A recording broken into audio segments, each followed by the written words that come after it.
Wow. I cannot believe I gave the entire intro without my microphone being on. That is amazing. You know what's crazy? I was talking for a whole while. I even introduced the episode. Okay, guess we're gonna have to take that from back from the top. So if it sounds a little disingenuous, my bad, chat. On the bright side, I did accidentally let a little curse, swear, fly. So, you know, uh, yikes. Anyway, welcome back to the Honored Ones podcast, or I guess I should say the Honored One podcast. I have no idea where BR is at all. I tried, hitting him up, but I have no idea where he's at right now. Um, if he joins, he joins. If he doesn't, I guess y'all just got me today. Um, yeah. So how'd you guys enjoy the episode? It was a big one. It was a crazy, crazy episode. Just to be perfectly honest, I think this would have been my god. It is an exceptional episode, right? I think more than any other episode in season 2 of JJK so far, this has been the most scenes they've ever added, or I guess most additional material they've added from the manga, or like a combination of added and changed, right? Because like it's not like they added like new lore things, right? But it was similar to how they extended the Sukuna fight back in season 1 with Megami after he ripped Yuji's heart out, where it was like a couple panels in the manga and it was like this whole extended sequence in the anime, but they took it up to 11 for this one, man. Like, wow. It's not just that they added a lot more, right? It's also what they added. uh I Okay, chat, listen. Just between us, right? It was Fire Lemillion, 100%. I think my favorite additional scene, despite like all the drama, the cinematic aspect ratio, all of it, is by far Sukuna getting pushed into that building by Mahoraga, only to come out with like a popcorn and a soda. I thought that shit was so cool, man. Best part of the episode for me by far. I think it was my favorite addition. Yeah, I already said that. Alexis Chagoya, thank you for the 5. The Sukuna glaze in the anime is crazy. Gege really held back, so we thought the dissected one had a chance. Also, Malevolent Kitchen supports cooking curse technique. Okay, you know what's crazy? You're not incorrect about the Sukuna glazing. I think they saw a guy who's like peak, evil inner demon and just ran with it, right? It's a great opportunity. I imagine like Mappa, specifically like the Mappa staff or Mappa animators who are currently working on JJK season 2, more than any other series, are probably like tried and true fans, right? Like that's the impression I get, at least, that you have people who are genuinely passionate about it, like despite everything Mappa's doing behind the scenes with like the work conditions, the crunch time, all of it. And it is I don't even how do I'm trying to figure out how to like phrase this here. It was so raw, so like in character for Sukuna. Like I don't know if I consider it glazing, but it's just like you really got to let a character like Sukuna shine, and it's not like I don't think Gege did that for him in the manga. I think he did, obviously, right? The Moonlight's illumination came from the manga, but I think it's a matter of like letting that shit breathe, air out a little bit. That really, it just elevated the material for me in like a very substantial way. I think, assuming some kind of break, and I know I've said this before in previous episodes, but if they get that Blu-ray buff, dude, I think this episode in particular will be like the biggest benefactor of said buff, but like bar none. Uh, Nemolis T. Hold on, let me see if I can. No, it still cuts off your name. That sucks. Okay, let me. Nemolis T. Phantom. Thank you for the 20 and for being the first time super chat. That's cool. Testing the water. How do we feel about Malevolent Kitchen? Was subs cooking or no? Okay, so I guess this kind of rolls into the previous super chat as well. I okay. I don't dislike the Sukuna kitchen cooking theory. But I think what I need is a little bit of an expansion on the mechanics of it more than anything, because it's not just that Sukuna is like, fire for the flame, cleaving and dismantling, like knife work. But I think we like if we get like a third, like if he had a wood ability, right, like for a cutting board or some kind of, uh, I guess like acid rain ability would be the closest way to visualize it. Something to represent like seasoning, then I'd probably be more inclined. But for now, I think it's probably a different mechanism. Like I think it's closer to what Yuta does with eating, because like the whole thing is like Sukuna's canonically like a cannibal, so it might have to do with like how he assimilates new techniques into his body. So I think that's like a big one. Let's see. Malevolent contributor because like it already appears in Lorna's shrine. The real question is whether it's time to shift to Makora over Mahoraga. Makora. Oh, yeah. I also caught that in the sub. I was like, oh, they pronounce it differently. Like of course, right? They would pronounce it differently. Like duh, right? Different language, but it's just like hearing it is one thing, and seeing like reading it is another. Let's see. The real question, I don't think my mind will ever catch up. They said dissect at. Was that in the manga? I don't think so. Uh, did they say No, they said dismantle, right? It might have just been a weird translation or fanlation, scanlation. I forgot the correct term. Let's see. Um, Blu-ray buff will go crazy as long as Mappa finally let the animators breathe. Dude, yes. Give him like a couple of weeks to just stop right here even, right? Just let them catch up on the last, 6 or 7 episodes of the season. Give them another couple months of break and then have them like finalize the Blu-ray version. That way, if you want to make like the economic argument to Mappa, you could just be like, hey, you could theoretically make more money by selling the enhanced version in Blu-ray. So I don't know. That's like one of the approaches you could take with the whole thing. What do you guys think? What do you guys think?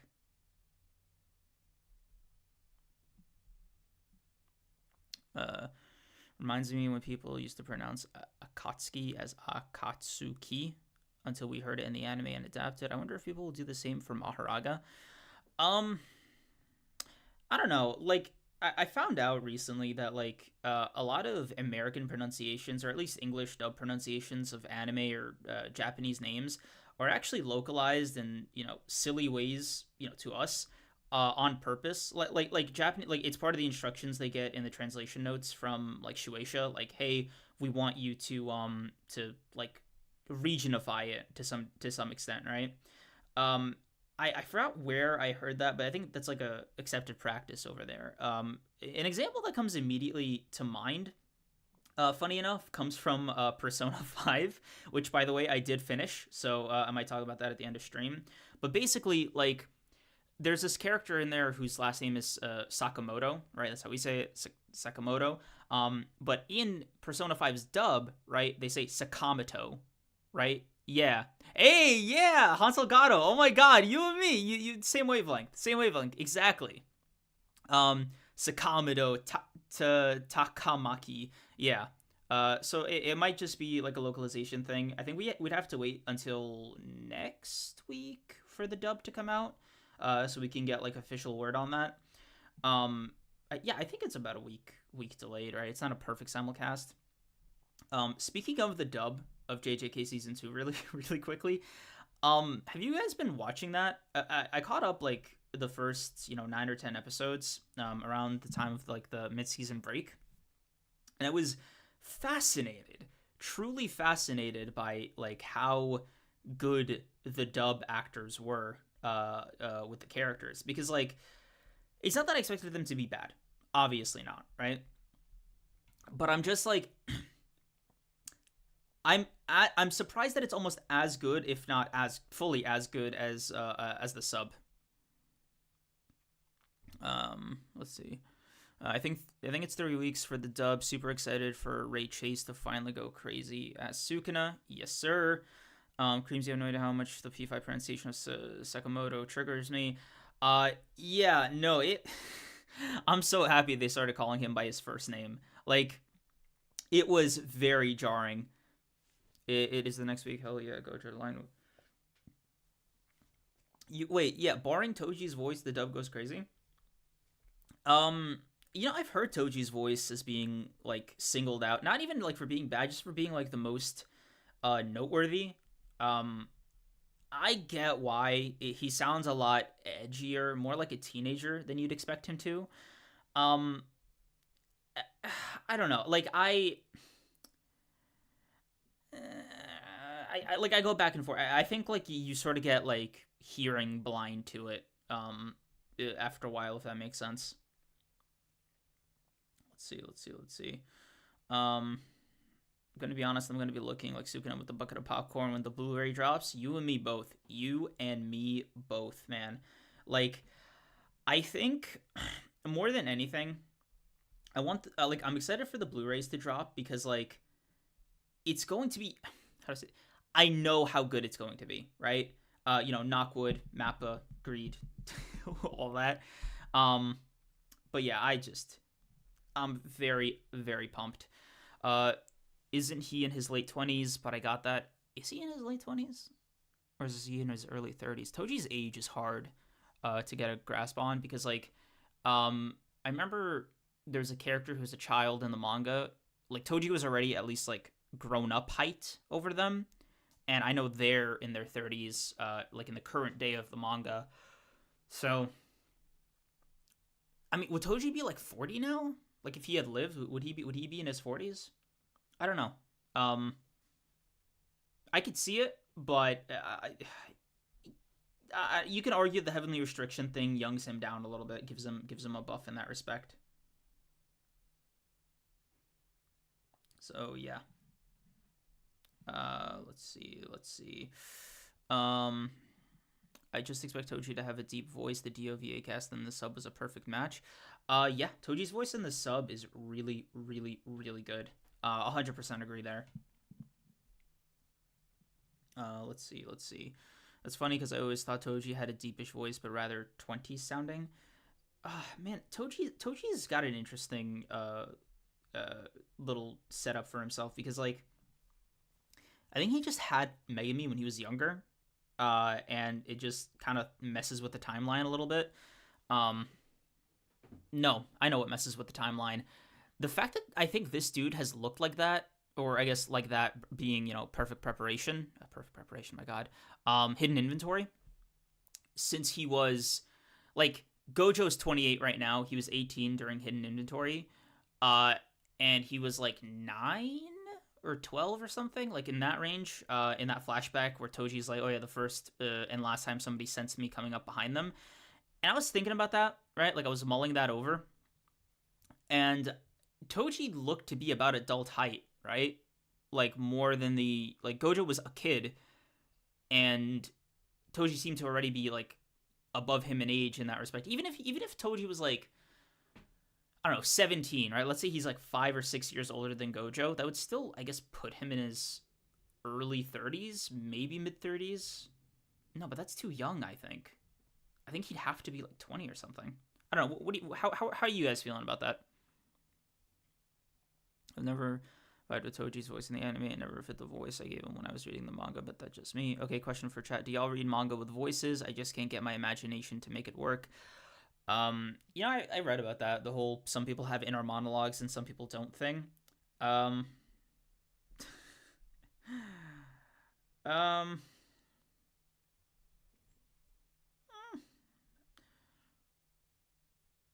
uh,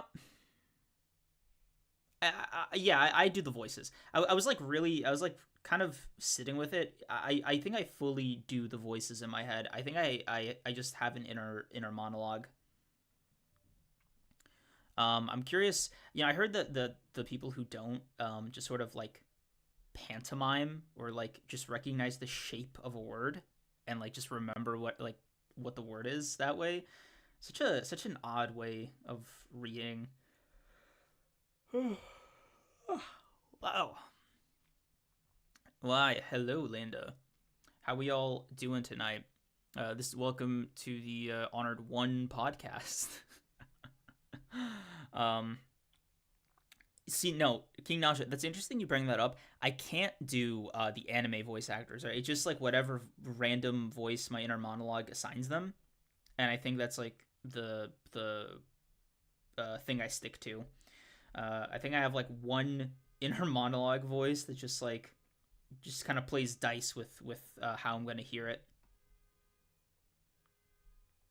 Let's see. There's a certain Thunder God who I always imagine being voiced by Yuki Kaji. Who else did he voice? Let me get a sample there. Let's see.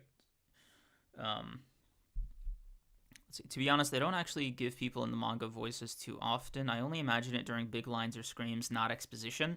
I mean, yeah, like the neutral narrator lines, I think have to be somewhat separated from the character lines. And I think the only difference I'd make in my like mind palace right now, like just thinking about how I read, I probably give the narrator voice just like a dead like neutral tone, and like the character voice is like the same voice, but like at least a little bit more of a lively atmosphere. I'm thinking in creams right now. Thanks, Sean. Um, I meant, do y'all read a Gojo line with Gojo's voice? Everyone in the manga has the same voice to me. Yeah, I think everyone in the manga has the same voice to me, but like obviously the tone is dictated by the text. Let's see. One voice changing pitch depending on a character. Dio's VA is such a distinct voice; it's hard to imagine him as anyone else. I'll take your word for it, man. JoJo's, I haven't crossed that JoJo's bridge yet.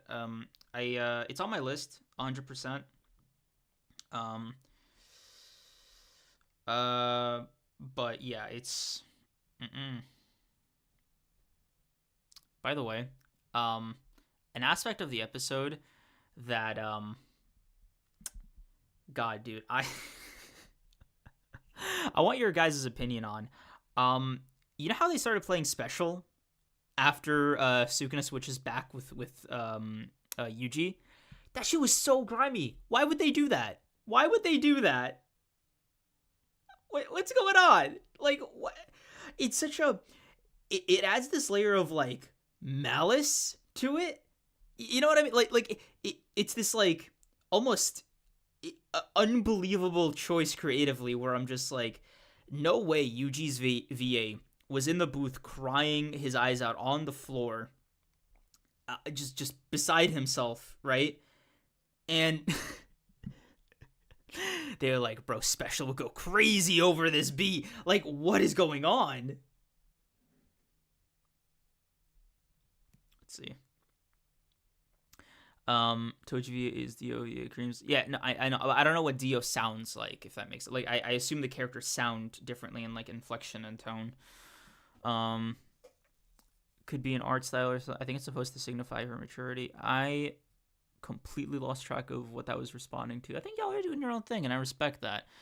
I love that they played it. The episode is from Sukuna's perspective, so I can imagine him humming it in his head. How would Sukuna know the song, though? Like, how... do you think Yuji's bumping it and Sukuna's just like, turn this shit up, brat? It's so funny because, like, for Riko's death, which was so much more hopeful, and the episode gets cut off. Yeah, I noticed the JJK anime, at least particularly in season 2, they take a more, like, cut to black approach to their big moments, just to make you sit with them longer. I'm curious how they're going to, like, carry this into the end here, but, like, even Mahoraga's defeat was sort of similar in that it was, like, a lot quieter. Like, the fight was a lot louder, but the death was a lot quieter, if that makes sense. I think the biggest addition, revision, whatever you want to call it, from the manga that they took with the Sukuna Mahoraga fight was the ending. Now, I'm not saying, like, obviously they didn't copy the panels 1-to-1, right? Duh. But it is, like, it was dissimilar enough for me to notice, like, they wanted to add a lot more mystique to Mahoraga's ending or like his defeat. Or at least like add a lot more mystique to the way Sukuna won, if that makes sense, right? I think it's like a slight difference, but ultimately I think it's one that Map is going for, because it's probably more in line with like how Gege wanted to depict Sukuna as like this, otherworldly, demon deity thing who just implicitly understands the world on like a different level. So like for you to see what he does or how he does what he does is almost like, well, you're not going to get it anyway, right? Like you're not going to comprehend it. So maybe they just maybe it's an extension of that, I think. Um Realizing is let's see, imagine being a main character, you can hear your own theme and you're having a mental breakdown. Then the shit starts blasting so loud you could feel it in your chest. You know what I think happened? I think Gege, who's canonically like a massive Bleach fan, saw that bit where Aizen cut off Ichigo's theme music and was like, hold on, I gotta take this one too. I simply I gotta assimilate this like it's the fucking symbiote, right? And I think he did like his own version of it, which I can appreciate just wholeheartedly. Um, I don't think the loss of the panel or on the ground is tragic. No, I don't think so either. I think what it was more of an interesting depiction of Mahoraga's abilities. Because I think Mahoraga's toughness, right, more than his adaptability, which you could argue is his like flagship trait, right? It's like the main thing Mahoraga is known for. Was highlighted more in this fight more than it was in the manga and anime. Like the way he was just eating the bulk of Sukuna's slashes and dismantles and cleaves, like it was strange, right? Like Mahoraga was simultaneously a lot more impressive than he was in the manga and less impressive than he was in the manga, because like manga Mahoraga took like the bare minimum of Sukuna's attacks and still adapted to them as if he had taken like the same amount of punishment that anime Mahoraga took. And like I know the end result is supposed to be the same, right? Like ultimately like the canon is the thing that matters, right? Like Mahoraga losing is like the main thing that they needed to keep the same. But I do find it funny how like Mahoraga's adaptability arguably looks worse in the anime because it took so many slashes and so many back and forths that it was like, okay, this is so cool, this is so impressive. However, damn, bro, you're still not adapting. Like how many more times does it need to slash you before you just like adapt to cutting? So I don't know. I just thought that was funny. Um, I could be the only one, but like it didn't detract from the coolness of the scene, right? Just to be clear, but it is something that I just got a profound like kick out of. This episode on the last has me walking around playing Fuga. Let's see. Can we talk about how Mahoraga got red misted in the anime after the domain opens? Assumedly he was able to regen since he adapted. That's a crazy feat to emphasize. You have to beat him with a new attack. God, I'm glad you brought that up, Hansel Gatto. I also noticed that. I don't know how to interpret that, because like the part of me just wants to say, style points and kind of leave it there. But assuming you take your thing at face value, it goes back into the thing I just said about like, which is more impressive, right? Anime or manga Mahoraga, or I guess which one is like more authentic to the way his powers work. Like, could you theoretically overpower his adaptation and just slice him down to like dust anyway? And would he still like would the wheel just bring him back like on principle of him having already adapted to it, right? Or is it like, no, it's just for visual effect, like, or there was like a single cell or whatever, like. Maybe the mechanism to totally getting rid of Mahoraga is by like similar to Doomsday from DC, where you have to like wipe every last atom of their existence all in one go, so they can't come back at all. And I think maybe that's why something like the Flame Arrow was the best way to like finish it all off, because that way you're just burning Mahoraga, or I guess sending him back to Megami. I don't know. I can imagine Gojo's purple, like being in a similar category, or maybe something like, I don't know. This one's a tougher sell than the rest of them, but something like Yuta's Binding Vow Blast with Rika would also be another. But yeah, like whether it's an artistic choice or not, like they have different implications. I swear, ooh, just coming by. I swear to God, Mahoraga must have had a personality, bro. Just trying to flex on Sukuna by stealing his whole pose. Yeah, Mahoraga's. I don't think he's as mindless as the other Shikigami. Shinigami, like Shikigami. No, I said it right the first time. I shouldn't have doubted myself like that.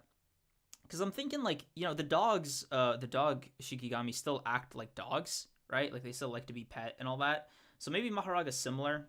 He has, like, kind of innate, like, very primitive personality. Who knows? Who knows? Let's see. I think this whole adaptation also upscales Sukuna because even Mahoraga updated Sukuna slashed him anyway. Yeah, so... But the thing is, right, the way it happened in the manga was basically like 1/, 2/, and then by the third one, Mahoraga just deflected it, right? And it was like, okay, we're moving on to the next phase. Like Sukuna didn't... He was more in a hurry to open up his domain and get rid of Mahoraga in the manga than he was in the anime. Not like in a I'm afraid kind of way, but like in a let me just wrap this up kind of way. Mahoraga moving like Perfect Cell and Kid Buu. I mean, not really. Like I get the sentiment, but like I don't know, man. Manga Mahoraga, maybe. Anime Mahoraga still, he still needs to hit the gym, right? Like he still has a little ways to go here. Let's see. I think Mahoraga just adapted on principle, at least in his untamed form. Tamed Mahoraga, I don't know, to be honest. Do you guys think that like the tamed versus untamed Mahoraga, like is that a buff? Would you like I don't know, I think about it like this, right? I think with all the shadows, you get like a rough idea of how strong they are, because the only ones you get when you're born with the technique are the dogs, right? And like every other shadow, Megumi has to tame with by himself and with like whatever Shikigami he awakens before. But it's not like they get a buff from being tamed, right? I think like the prize is getting them under his control, at least. So, I like the difference tangibly in Mahoraga's that we know without getting too much into spoilers is just, or I guess the Shikigami of the Ten Shadows more broadly, is like they do get like larger or fatter depending on how much cursed energy the wielder has. Sleeping Ninja, thank you for the 14. Does this make you want to do more solo streams? I was actually thinking about it. I was thinking about it in the context of my channel because I was like, okay, even though I finished Persona 5, great game, by the way, again, 10 out of 10, 11 out of 10, phenomenal stuff. I've been kind of like messing around on New Game Plus for like the stupidest reason. So by the end of my run, I'd maxed out basically everybody, or just like a couple levels shy of it, including, my personas, right? And I found out that you get to keep your personas in the New Game Plus, and I was like, wait a minute. Are you Look, chat, I'm a simpleton sometimes, all right? I had the thought of one-shotting Kamoshida, like that first boss, and I thought it was so funny to use like any of my maxed out personas to just end the entire thing right there and then. It was too funny to pass up, so I started like messing around on New Game Plus a little bit, obviously at a way lesser commitment level than when I first started the game, but I don't even think I needed to be less committal, by the way. I breezed through Kamoshida's palace. I think I knocked it out the first full day I was there, just all in one go. Like in my first run, I distinctly remember it taking me so long, like multiple days wasted just like going in and out of the castle because I needed to like train up. But in this one, I just got it all done in one go. The only reason like I couldn't even get it done like just the first time I could is because the game is just heavily in tutorial mode. So like you're supposed to be super weak, right? And it creates this like funny little dissonance where I am so strong, right? Like I literally didn't even need to use SP the entire Kamoshida run because my guns were so customized to like such a level that like one round would just beat basically all my enemies, dude. Even mini bosses, I just kept using my guns and it like worked, right?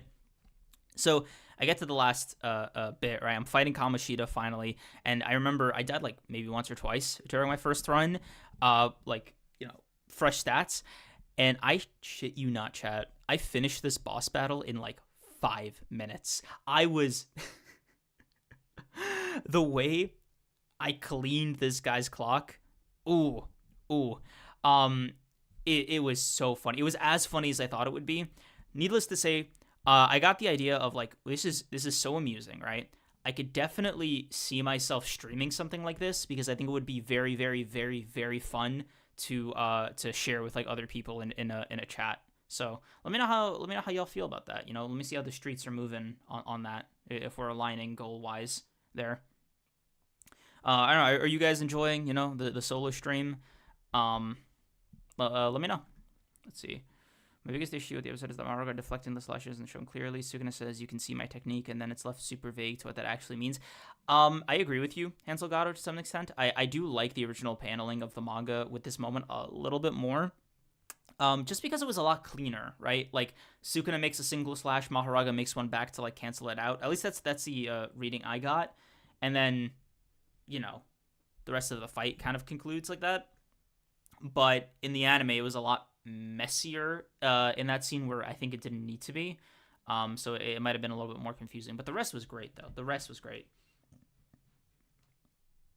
Like, genuinely impressive animation from start to finish. Let's see. I never had to grind P5. I would struggle through fits because I refused to train. Look, man. I don't know. I think I'm just stubborn. Let's see. Astro, thank you for being a member for 1 month. One of the craziest parts of the episode was the focus on the sheer death and destruction caused by the fight. Really gave weight to the whole fight. Oh, dude. I am so glad you said that. That was one of the things I really appreciated as far as additions go this episode, because it's kind of like, I was curious how they do the domain, right? And obviously they excelled. Like Malevolent Shrine was truly malevolent. But I think like the needless cruelty of it all, like the calamity aspect of Sukuna's character really shined, because he was so, all the curse spirits, especially the disaster curse spirits, right, are very flippant towards human life, but with some level of intention, right? I think Sukuna is the only character who is just, he's so apathetic, right? Or I guess so oblivious to other people's existences that for him, like almost in contrast to Gojo right now wanting to use his domain to like solve his problems in a crowd full of people, for Sukuna, it's like not only does he not care, but like those, it's not even considered, right? It's not even a question on the table for him. It's not like he's like, oh, let me kill them, but it's like, I'm just gonna use my domain because I need to win this fight, right? Like it's a lot more straightforward, and I think like that difference or like that dissonance is also just being on display like that is really, really cool. Let's see. I would be down for Creams becoming a Persona streamer. Just time for the P3 remake. Oh my god. Demon Akatsuka. I am so happy for that. I am so excited for that. I have it on my, I think, Steam wish list, just so I can get the notification when it's live. I think it comes out in February, if I'm not mistaken, right? Was it P3 Reloaded? Yeah. I'm very excited to play that. P5R was my first Persona game, and I obviously got locked in, so I might do a stream in that respect. P5R is so easy, even on hard. It genuinely hurts how you could just like 5-shot these bosses that are super built up, ruins the tension, except for Akumura, who just sucks for no other reasons. Akumura sucking is correct. You are correct in that statement. I think partially that's what's driving me to still like play, because I think I spent 3 or 4 hours excuse me, like just dying and retrying to get to like win the Akumura fight, and it was exhausting. Like I had to lower the difficulty to easy because I stopped having fun. It was so grueling and so like unfun that I think like I wouldn't have dropped the game, but I think if I didn't eventually beat Akumura, yeah, I'd have less kind things to say. Needless to say, like I also want my get back. Um, when he sees, oh god, what's that persona's name? Uh, Ignacy Picaro or whatever his name is, man. Mm, severe almighty damage to all foes is gonna be crazy. Okuruma's not gonna be, he's not gonna be ready for that one. No siree. Let's see. Um, what is this moment trying to speak of? I only know the kitchen. Man. Let's see. So for example, no, I'm saying if they probably won't have any XP before they are tamed. So for example, Megami has tamed Mahoraga and fought Sukuna again, it would still have the adaptation to cleave. I don't know. Like I think the problem is like this is Mahoraga's like kind of maiden voyage in that respect. Because we saw that Megami was always ready to use Mahoraga. So I think Mahoraga also just comes with like a pre-built set of strength, right? Like a kind of a one size fits all level of strength, which, you know, if you're not Gojo or Sukuna, is probably already like a high difficulty battle in and of itself, right? Just starting off. Like I think somebody like Yuta would probably have like a really even fight with Mahoraga. Let's see. The scene where there's a whole bunch of people hanging off a building was legitimately unnerving. In this episode, did I miss that? I might be misremembering that. Samara Nelson, thank you for the two. Are you gonna play Persona 5 Strikers? I thought about it. I even went on the subreddit, and I was like, "Hey guys, so, you know, what's the deal with the canon?" God, I almost regret saying the C word in that subreddit. By the way, like, look, I really, really, really loved Royale's ending, and I know that Strikers follows the original canon story, like the original Persona 5's ending, and it's not that it's even like bad or anything, but it's just like there are key aspects and key experiences and key characters that are just not carried on into Strikers that I think are like they're so instrumental to my enjoyment of P5R that I'm like doing without them is, yeah, it's it's a tough pill for me to swallow. Plus, I don't know if I'm a huge fan of the of like the new gameplay. Like it's not a turn-based RPG, it's like a action-based RPG. I forgot the correct term for it. But yeah. Let's see. Um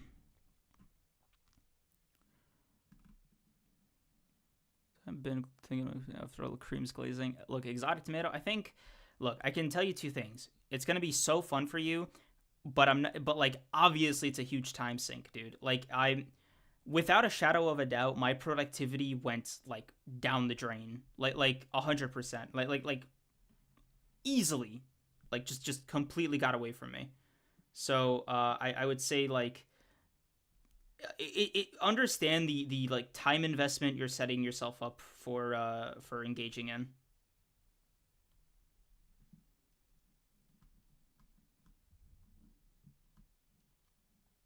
I think it's funny because he can shrink his domain to only 50 meters and increase the potency of his slashes, but he only shrinks it not to kill Megami. He'd rather torture Yuji than take a slight advantage.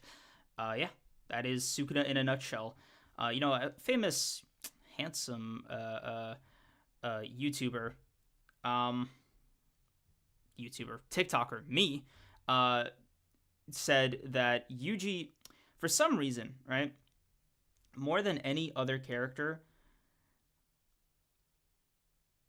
Sukuna seems to have this gap with Yuji, right? This like mental or emotional gap where he is like this apathetic transcendent deity, and then when it comes to Yuji, he is like an evil, petty little guy.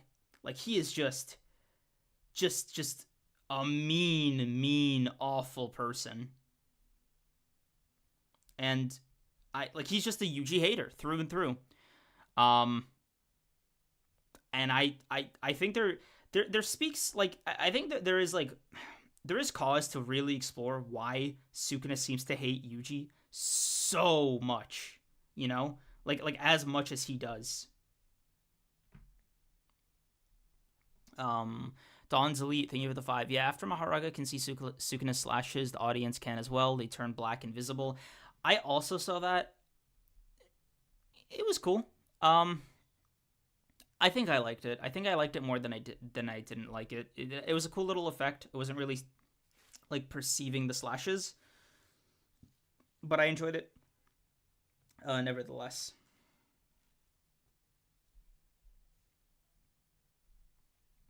Let's see. Sukuna bowing was crazy. It was crazy because you know what it was. You know what it was. It gave me the same vibe as like the like itadakimasu, like thank you for the food prayer, because it was like, bro, thank you for this battle type shit. But I don't know, man. Sukuna's not nearly honorable enough for me to believe that he was like grateful to Mahoraga.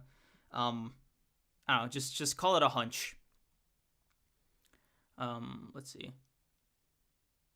Strikers can be taken in as the Royale story just without mentioning Sumi or uh, uh, so many spoilers just all in one.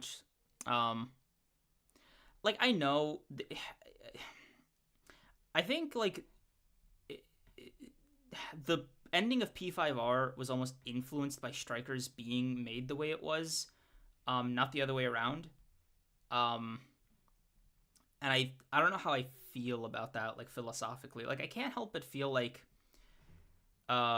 she would have joined the Phantom Thieves, you know, well into like future missions, if not for the fact that Strikers already existed, right? Like I think if Strikers were to come out or was planned to come out after Royale, then it would probably like appear a lot differently, if that makes sense. Let's see. Um, let's see. He's an extra hater when it comes to Yuji, probably because Yuji can cage him. Probably. I mean, that's kind of that's the simplest explanation. I think. I don't think it needs to be more complicated than that. But I do almost hope that it is. Just okay. Sukuna is one of those characters that I think can get away with having a really nuanced, fun little, um, big picture motivation, and also like a really dumb meathead one. Like he's a character who's multifaceted in that respect. This episode in the Lost settles it. No one except Mahoraga is adapting to Sukuna slashes. If you know, you know. I mean, I don't think anybody else like adapts. Period. Right? Like I don't think adaptation. I think adaptation is like an exclusively Mahoraga thing in the game. In the game, my God, I still got P5 on the brain. In the series. Can't believe we missed that Sukuna really doesn't need to say the name of his technique. Yeah, that shit is just constantly so crazy. Like every time I see it, because whenever Sukuna says dismantle is when I remember that it's not like a thing he normally does. Right? He's not the guy calling out his technique names. Um, so I just find it I I find it amusing in like a depressing way for everybody else. It's cool for Sukuna, sad for everybody else, right? It's like a damn y'all gotta train, gotta hit up that hyperbolic time chamber for real. Do you plan on playing P5 Tactica? It comes out tomorrow and has Pancake Boy and Sumi.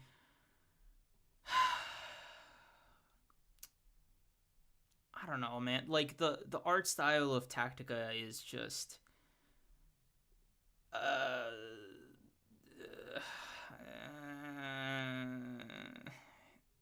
it bums me out. Like it's one of those. All right, guys. I think Persona 5 has overstayed its welcome. Like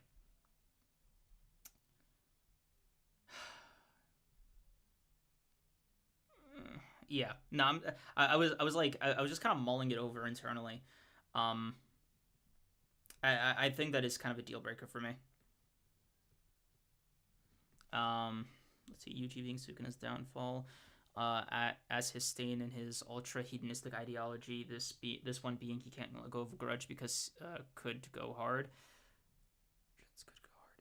Yeah, no.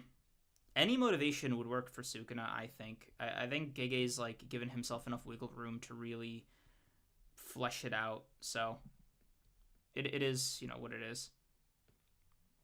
He literally puts his animal on his stomach and instantly slashes the beginning. But you want to talk about hands and stomachs real quick?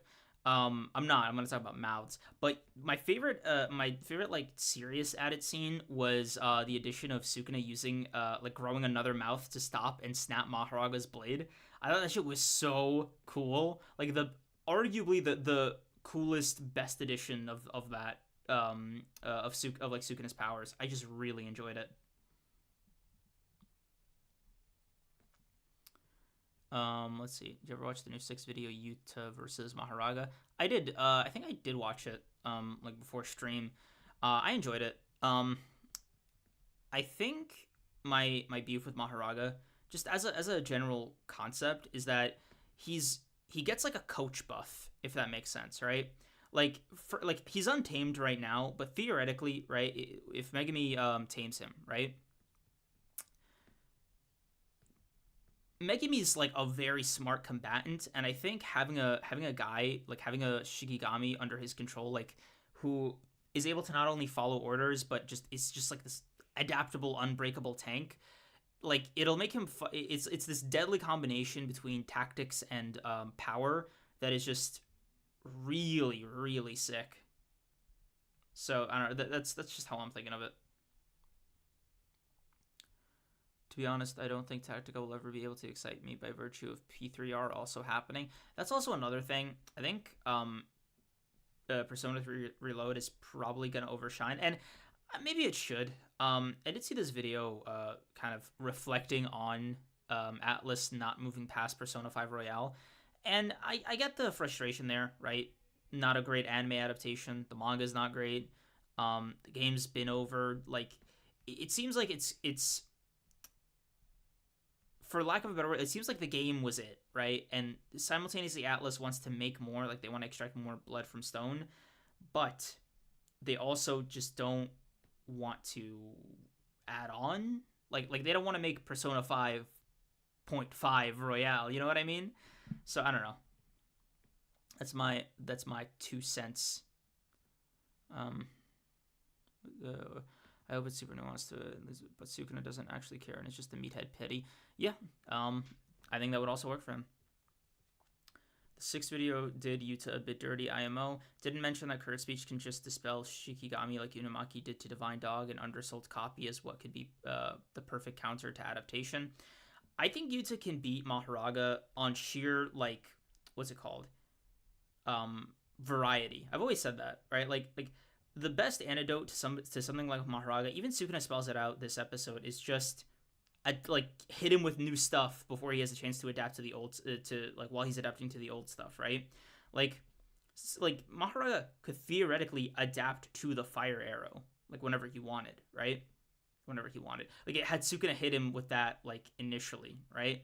But I think it's the order of like what you hit him with that also matters here. If Mahoraga can only keep adaptations during his current summon, Yuta can you summon him with Curse Speech to just my dog walk Mahoraga by resetting adaptations? He could do that. Like there's a lot of like technical rules to both of these characters' abilities that I think really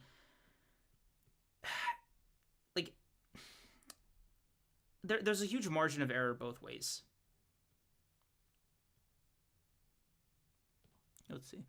I love this mouth agenda that the animators have. I also like I have also it's a crazy place to draw the line, but they drew it. they drew it. Let's see. Um the counter to adaptation is having variety use. Yeah, that's you get it, Hansel. You get it. Remember Mahoraga ate a black flash from Yuki. Remember Mahoraga ate a black flash from Oh, why did I read that as Yuki? What's wrong with me? Yeah, he did. And God, I think I was talking to BR. Was it last stream or the stream? Like it was at some point, right? But basically, it was like, can Mahoraga just adapt to a punch, right? Like, can he just adapt to force, or can he just like get thicker skin or something that bounces back or doesn't retain force as much? Like, kind of what's the, because it's such a baseline attack. It's something so intrinsic, right? that I almost like wonder if he can adapt to it based on like how uh simplistic it is. Yeah, punch the genre. Okay, I did talk about it. All right, I was going crazy. Um, thank you, sleeping D. Punch the genre. Thank you for reminding me. I believe he was amped by the one who summoned him. Yeah, I mean all of them were right. Like my personal headcanon is that the Dharma Chakra made it so that Maho can only have 8 adaptations before it starts overwriting them. Uh, but who's getting that far, right? And also like the whole thing is like if you just keep going at Mahoraga in this, with the same attack, like, let's say you just don't have any other means, right? You just sort of doing what you can. I that's like it makes his adaptation harder to deal with. I think like it's tricky. Mahoraga is a tricky character to try to do this with because he depends on like it depends on who's controlling him. It depends on if he's being controlled. Let me say. It depends on like how inefficient the person he's fighting is at fighting. Right. It depends on like what you think the upper ceiling or lower or I guess the floor of like the amount of damage he can take before like if Sukuna was just to hit him with like 1,000 fire arrows at once, that's just it for Mahoraga, right? Like you can't adapt if you're just dead, right? So I think that's also another aspect. Um, yeah, considering he adapts, I think he could adapt to blunt force attacks, but as Six mentioned in his video, he probably can't adapt to something like cursed energy, so it's hard to say. It's weird because you think like he should be able to adapt to cursed energy more than he should something like a punch or I don't know, because like what's the it's sort of like Awasaka, his inverse, where there needs to be like a set floor and ceiling, just so like a gust of wind doesn't just destroy the guy instantly, right? So I don't. I think of it in a similar way. Let's see. Um, Mahoraga adapts to all phenomena, so it could adapt based on if you interpret pain as a phenomena, I guess. Yeah, but like I always assume like damage was what the thing like that's the priority of adaptation, like what can hurt and or kill him, or his host his the technique wielder. There we go. So that's uh, that's I don't know. That's my line of thinking at least.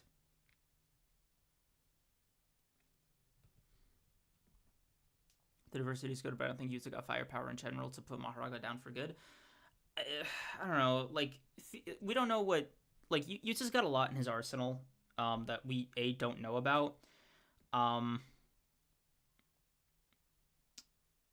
and B, like in a pinch, he like we don't know what binding vows he can make, right? Like we don't know like because Yuta's just become a more talented sorcerer, over time.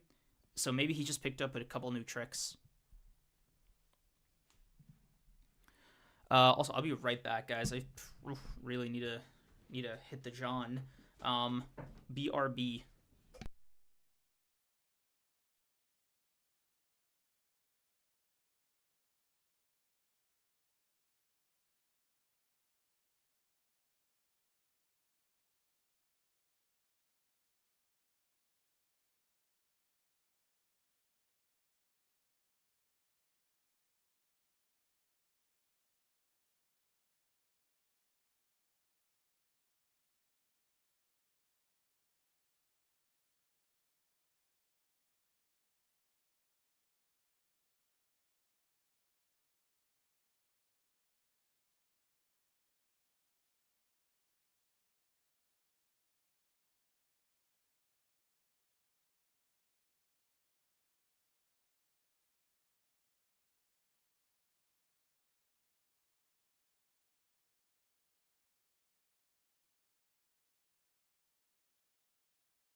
Ooh, okay, I am back. Let's see. Sorry, guys. Usually I'd have BR to hold the fort down, but um, yeah. Anyway, where was I? Let me catch up on these. Time to start asking the real questions. Just ask the questions in the ether. You know, you gotta gotta do what you gotta do.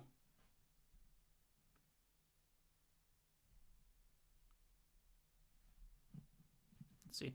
Didn't he say it was an 11-hour process? If so, until we get the evidence of this episode, would really go crazy. I am also curious about it. Also, what's an 11-hour process? Oh, I think Ronan is knocked out after editing his recent vids and watching the episode. I mean, probably. There's like a non-zero chance he just crashed, right? Because I think he also has to go to school. So he like might have fully just finished the video, set it all up, and just knocked out. I tried calling him a few times before this stream, and I have this like headcanon. I don't know if it's true, but I have this headcanon where he heard the Discord thing, like the Discord ring, thought it was his alarm, and just like silenced it every time. I oh god. But I hope he's okay. I genuinely have no idea where he's at or like what he's up to. The last time I spoke to him was at like 3, and it was about like setting up the title and thumbnail. Your guess is as good as mine, chat. Your guess is as good as mine. Can't believe BR Gaslit means to believe in the glorified second metal could beat 15 Fingers Sukuna. Okay. Damn, dude.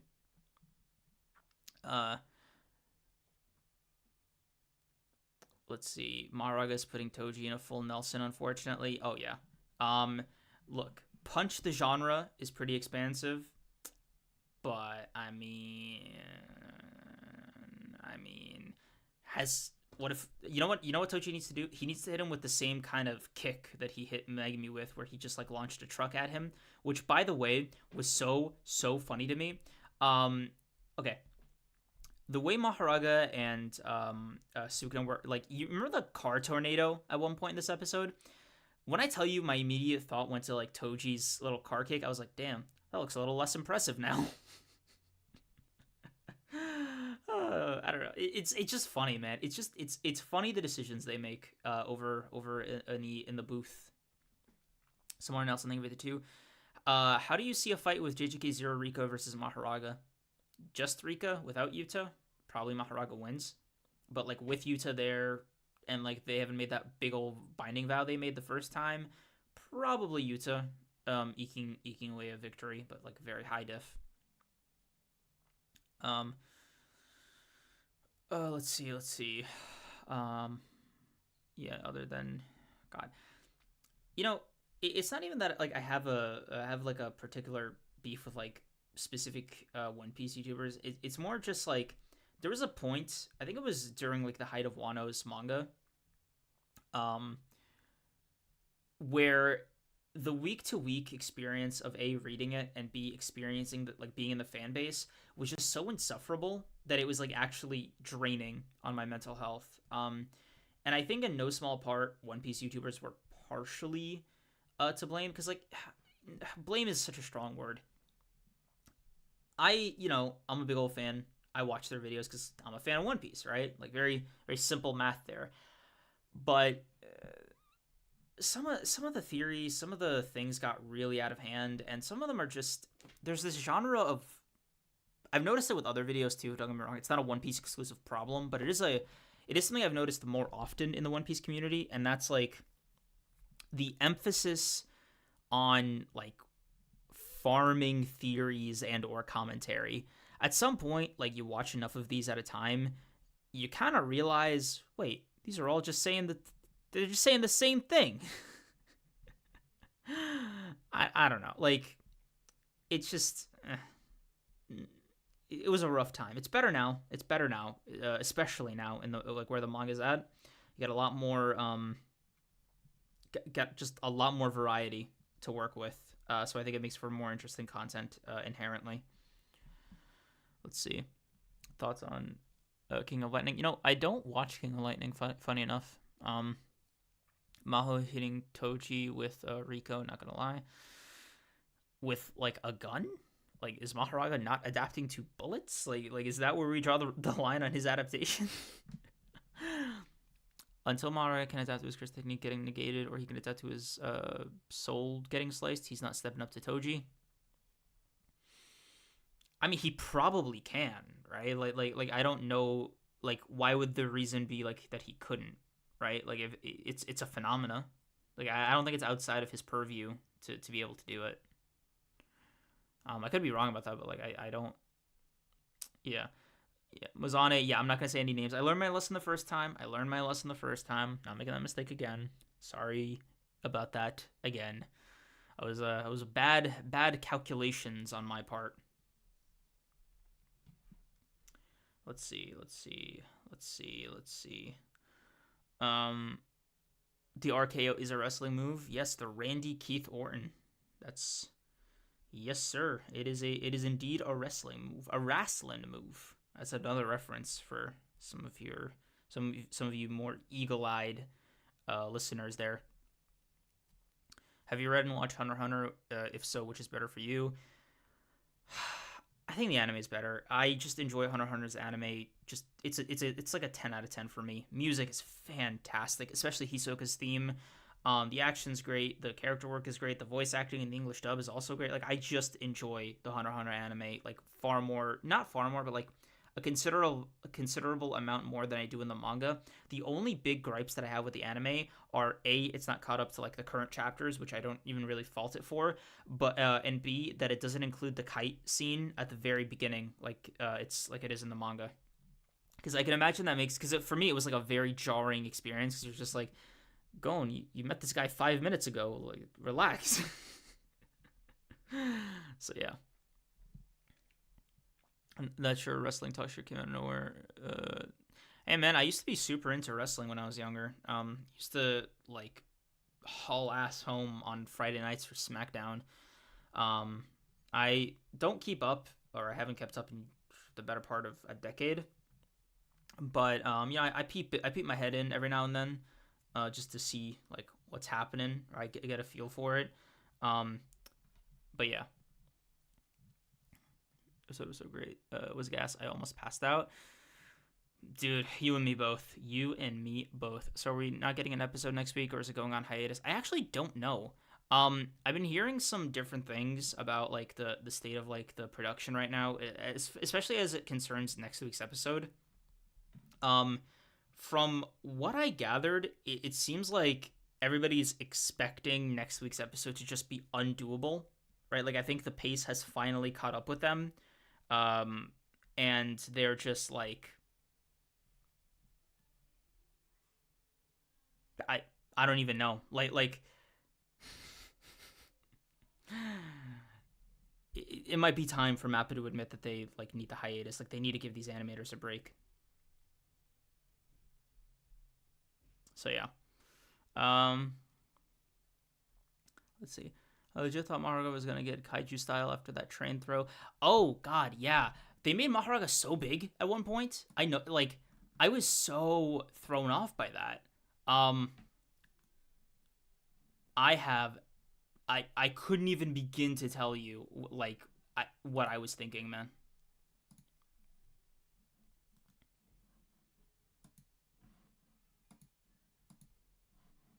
Let's see. Uh,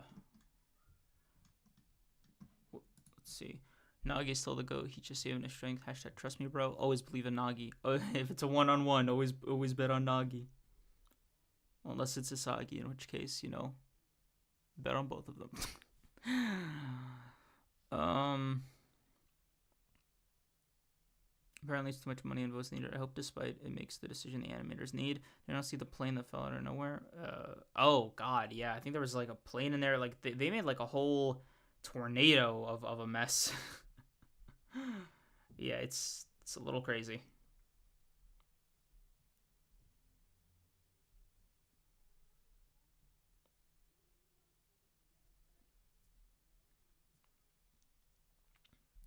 Let's see. Let's see. Uh, I was just confused when it came from, but I just said it. But I think that's the best option. Just deciding to vibe is just it's the best call. Like this episode had like if you were to like pick apart every little scene, every little tick of animation, like you're just gonna drive yourself nuts. And I think it's like the healthiest option to just sort of take it in stride, appreciate like the cool factor, like on a meathead level, and just kind of keep it pushing, like that. Yeah. Um, let's see. Um, the way there's a giant hole in Shibuya is kind of insane. Like, there's no coming back from this. Oh my god, yeah. There's absolutely no coming back for this. Like I think in the manga, Gege did a pretty good job of like doing that double spread or just really showing the damage that Sukuna wrought on Shibuya. And it got me thinking about something that I wanna get your guys' opinion on real quick, right?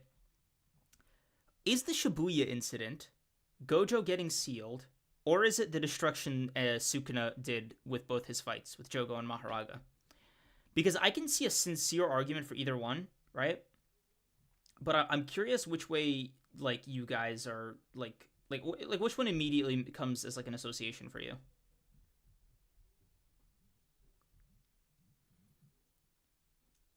Have a knock-on effect of Chainsaw Man because of them having the same team. Yeah, I still can't believe they dragged these animators over to Chainsaw Man, man. Like, I think that bums me out. I think that genuinely makes me sad.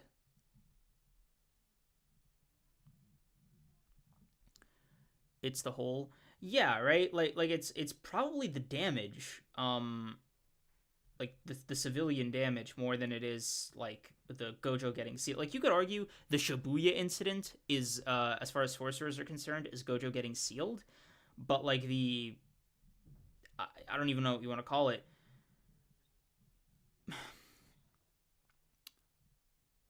The hole that appeared and all the people who died is like, the incident of the world. Like that's the one Japan focuses on.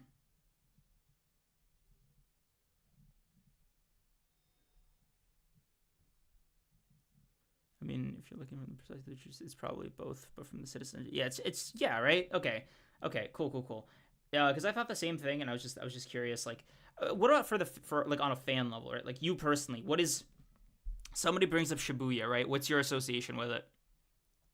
Like what aspect of Shibuya is Shibuya for you? Like what's a scene or like what's like a fight or character or something that just embodies the Shibuya incident in JJK for you, just like instantly, like off the top of your head.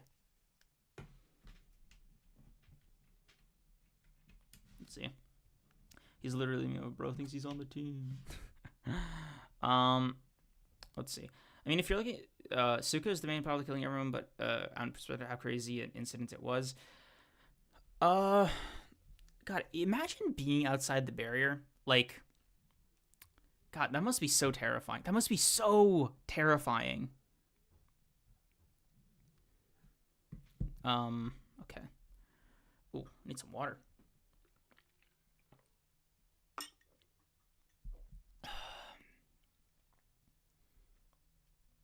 Interesting. Mahito in general is the Shibuya Association. That's because Shibuya is 3 phases, right? And I'll use like different characters to represent each phase, right? There's the Gojo part of Shibuya, which is like the first third. Then there's the like Sukuna part of Shibuya, which is where we're at right now, right? It's the one in the middle. And then there's the third one in Shibuya, which is Mahito's, right? Setting aside spoilers.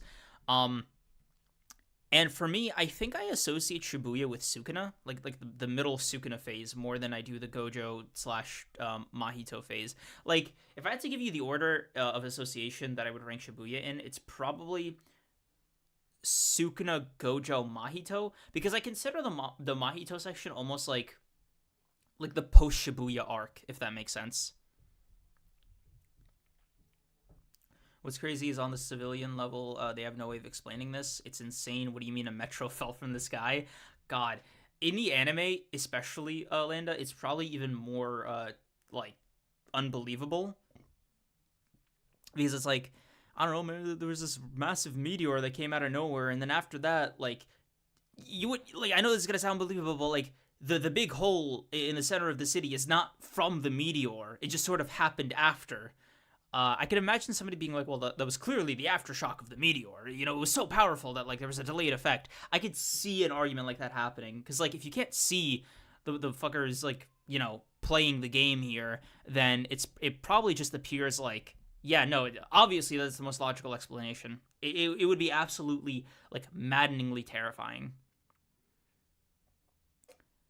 The whole but conjectures before. Yeah, remember at the start when Dagon was sucking up all of the civilians into the subway and how it was framed? Oh, yeah. God. I don't know. I feel like anybody who witnessed Shibuya firsthand on any level, right? Even with, like, the battles in between, like, the major characters, like, I still think they're just, like, done for, right? Like, if they weren't already by the end of, like, Sukuna's, I think there's, like, a fair case for literally every single person in that train station to just be gone. I wonder, like, I wonder what, like, the big range was by the end of it. Like if you, like, you know how Sukuna's domain was like 140 meters, and you could argue like 200 from where Megami was, but I have to imagine, like, the barrier, the initial barriers had this, like, line drawn where everything outside of the line was like a safe zone of sorts, right? Like, you know, Sukuna was fighting Jogo and Mahoraga within the same, like, meter, like, radius or something, like, or like, because they weren't going, like, through all of was it, is Shibuya in Tokyo? Am I crazy? Shibuya in Tokyo? Where is Shibuya? Tokyo. Okay. Should have believed in myself. But yeah, I don't know. Just thinking about it. Sleeping Danger, thinking for the 14. Why was B5F low-key the safest place in Shibuya? The safest place in Shibuya? I guess by, like, process of elimination? Although, you know, I almost have to wonder, like, the people that suffered the effects of Unlimited Void's 0.2-second release, do you think, like, the Disaster Curses and Geto just sort of said, they're already asleep, you know? Like, they're of no use to us. I don't know.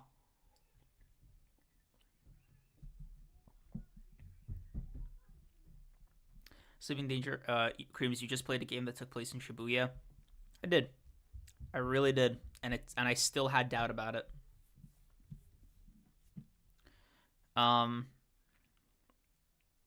The safest place in Shibuya is wherever Yaga and Shoko are. You know, Hansel Gato? Yes. Hansel Gato. I can't believe I never saw the T this entire time until now. I am so sorry. You know what, Hansel Gato? Yeah.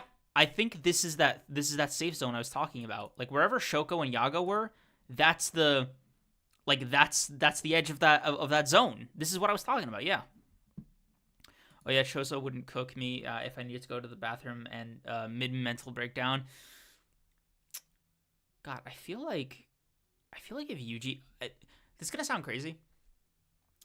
I feel like if it was a different bathroom, that would probably be the safest place. Assuming Sukuna's technique didn't, like, get there. I don't know.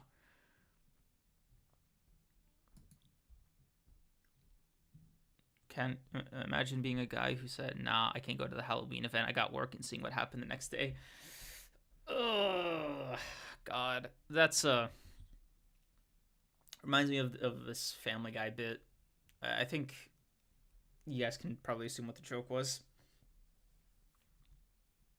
It would have been funny if they revealed Ozawa in Shibuya and died there. LMAO. Funny. Funny's a word. Kenny purposely went out when he summoned the smallpox curse just to not kill those sleepers at B5F, LOL. I guess, right? But it's... I don't know.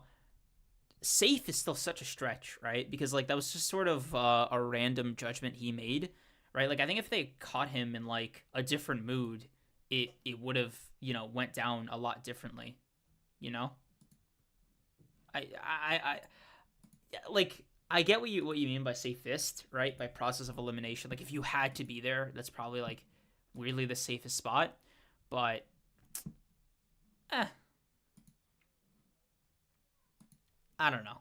I'm still on the fence. There we go. Like I'm not willing to commit to like a firm like thing or another.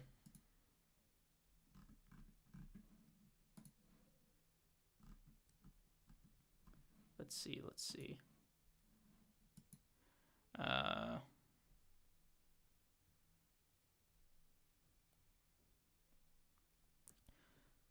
Yaga somehow seen Sukuna drop Megami off. This is the most passive power scaling I have ever seen, man. Just Yaga being like, "Wait, was that Sukuna?" Like after like barely turning his head. I mean, I guess that's impressive. Like if there's levels to it, obviously, like it's Sukuna, but it's almost like, damn, Yaga, they could have used you back there, bud.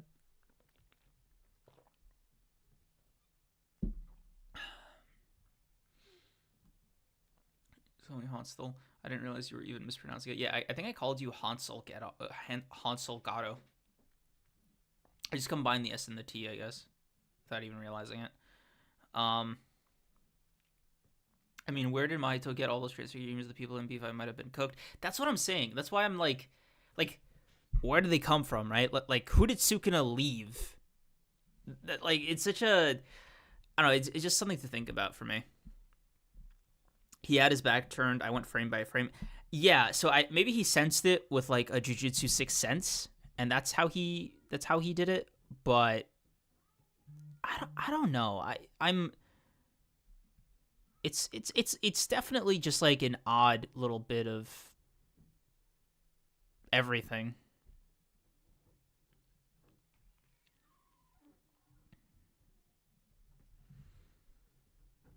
Um, does this mean Sukuna knows Shoko's a healer, or I think Sukuna recognized that they were from Jujutsu Tech, but like he had already healed Megami, right? Like that, like Megami was like he came pre-healed.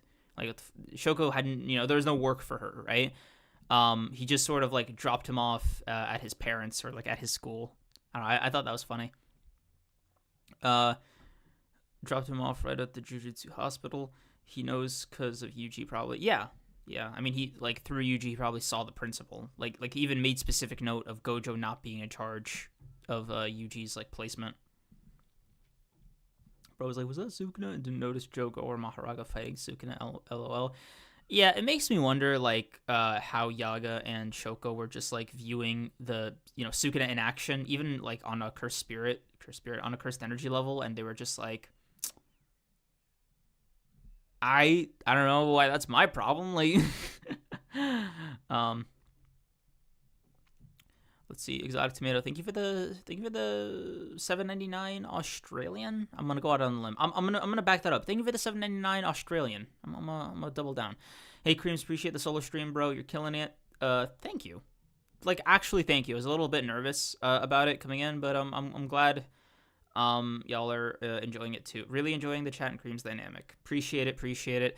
I think I'm enjoying it too. I really am. It's just wow, I did not notice. It's really like solo streaming just depletes your energy if you don't have any like activity to like take the heat off. Um, yeah, I noticed when BR is in here, we don't bully Creams. Thank you, Sleeping Danger. Thank you. But yeah, I'm glad you guys are liking it. I used to stream way more on my like channel over on Creams, but I just like did not have anything to talk about. Um, yeah. I will say though, those Persona streams are, I'm kind of locked in. I'm gonna do them. They just seem like fun. It's been 90 minutes. Oh my god. 60, 78. Okay, it's been almost 90. I appreciate you upscaling me there, Hans Delgado. I appreciate that. Bullying Creams wouldn't be as fun without Ronan here. Can't leave him out the fun.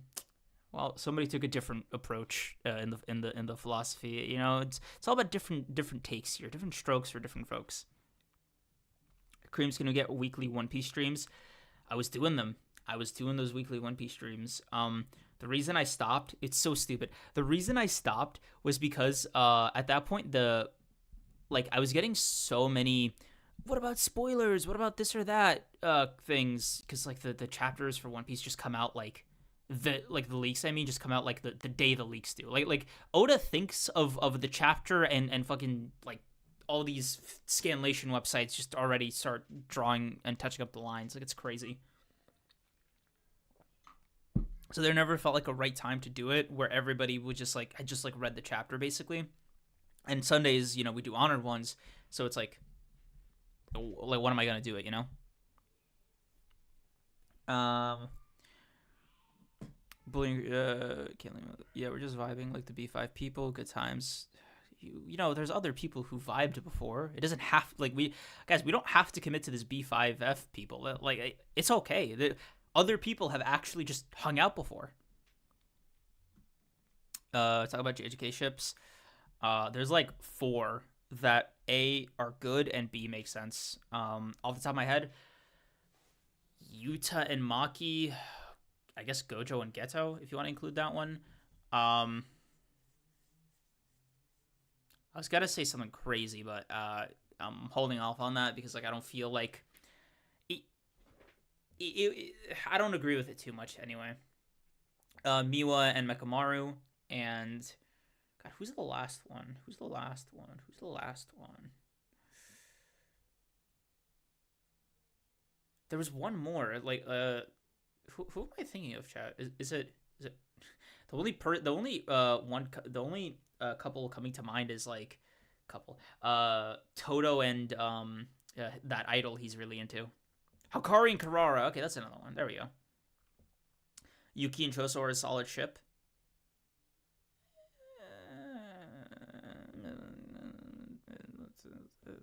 Maybe like I'm not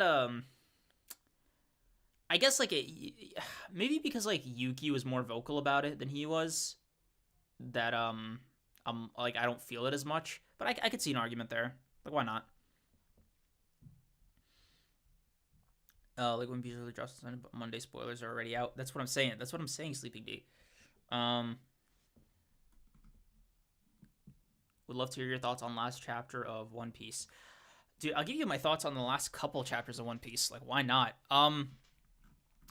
Look, this Kuma arc has been heartbreaking on so many levels, right? Every week, it's just another like peek into Kuma's unbelievably sad, tragic backstory, dude. It just gets sadder and sadder and sadder. Like there's this one bit, right? There's like this very like what couple of year stretch where Kuma is actually happy in his life, and it does not last long. Like maybe like it is more sad than it is happy. Like, and I think like his wife getting like kidnapped by a celestial dragon and like for 2 years and Bonnie and like finding being a stepfather and then finding out that the stepdaughter who looks exactly like her mother is like dying before she's 10. I'm just like, what is going on? Like what did this guy do to Oda to make him hate him like this, dude? I was like, like Kuma is written like a JJK character sometimes. Like it's actually insane.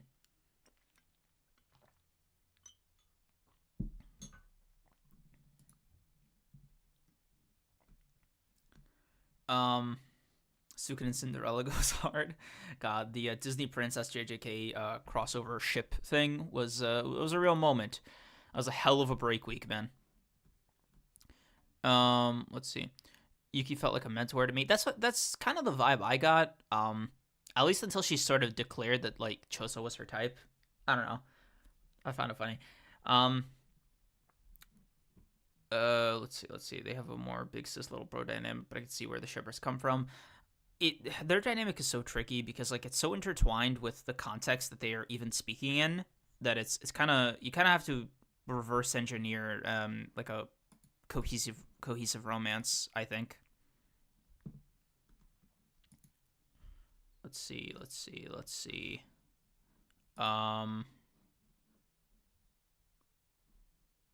Okay.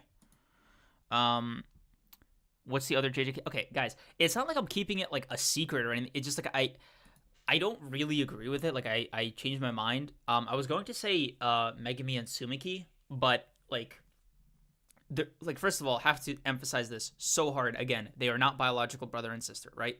like 100% not biological. That's like the first thing. But I was more thinking of it like Megumi is the only guy in the series, or I guess only character in the series next to like Toto, who's just committed to some kind of partner in like any sort of non-platonic way. So it's just like how I was thinking about it. But again, there like I don't like I changed my mind, so like that's why I didn't say it. Also, yes, guys, the huz and the us are another reason I didn't say it. I need American Kinra content. Kinrara content. Oh my god. Oh my god. I did not realize that was the ship name. ah. Let's see. Mahoraga would one shot incarnated Sukuna with his sword confirmed. With his sword confirmed. Incarnate. I don't know, but incarnated Sukuna isn't like a cursed spirit. He's just like basically what he is in Yuji's body. Oh my god, guys! For the last time, they're not blood related, and I don't like. I deliberately changed my like. It's not. It's not a. It's a non. It's no longer a thing that I agree with. That's why the mind changing. You see.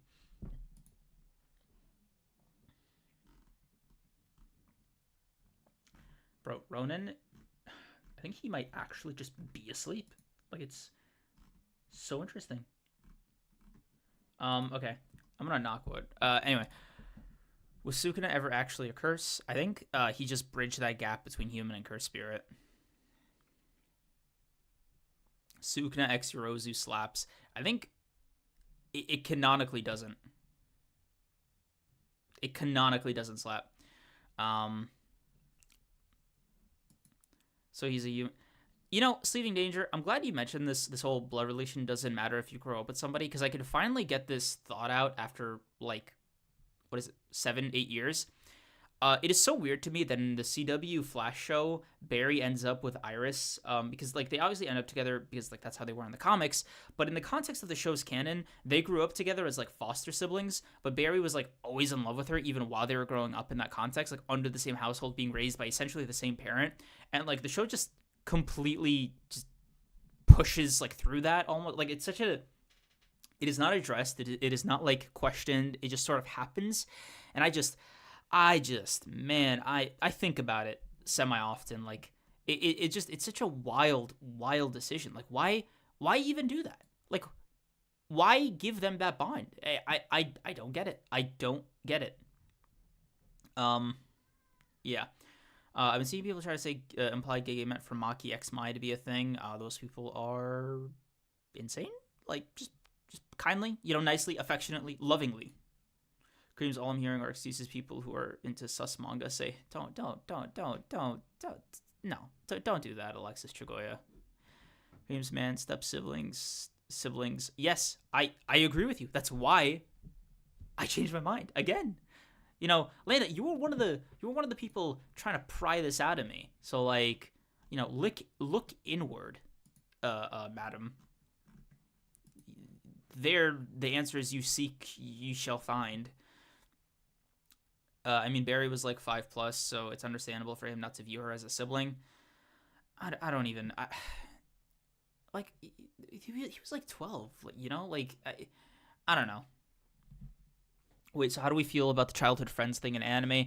Childhood friends is good, right? But you're not being raised as siblings. That's like the main thing. Because like, okay, at the end, you guys, like, you're not being raised by the same parents. Like, that's an important distinction.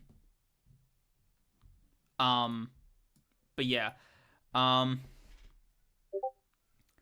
Oh my god. Okay, BR just laid me. I just laid my head down. It wasn't supposed to be a fucking go to sleep like that. He did fall asleep. He did fall asleep, chat. Okay. Okay,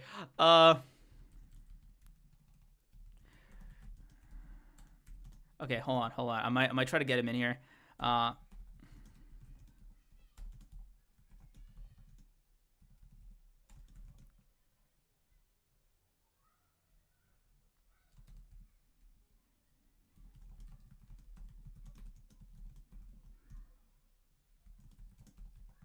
No.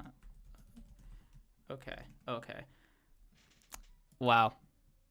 I Okay, I really gotta ask him if he heard the ringing and thought it was his alarm. Cause like if I'm right about that too, bro, oh my god, I'm gonna cackle like the Wicked Witch. Let's see, when I was watching it, I thought Megami and Mai would be a ship until I found out they were related. Why did I read that one? Why is that the one I started to read? I gotta re-examine some things, man. Sad Gojo X Sukuna turned out sour. That fight should have ended in a kiss. Gege, you hack. Oh my god. Oh, that gave me a hearty chuckle. Uh oh, that was funny. That was actually funny. Let's see. Uh you being a university student and YouTuber will come back to you. He probably needed that. Yeah. God, dude. I remember I was doing YouTube while I was in college for a bit, and that shit was it was not great. You know, hold on. Oh, let me call him.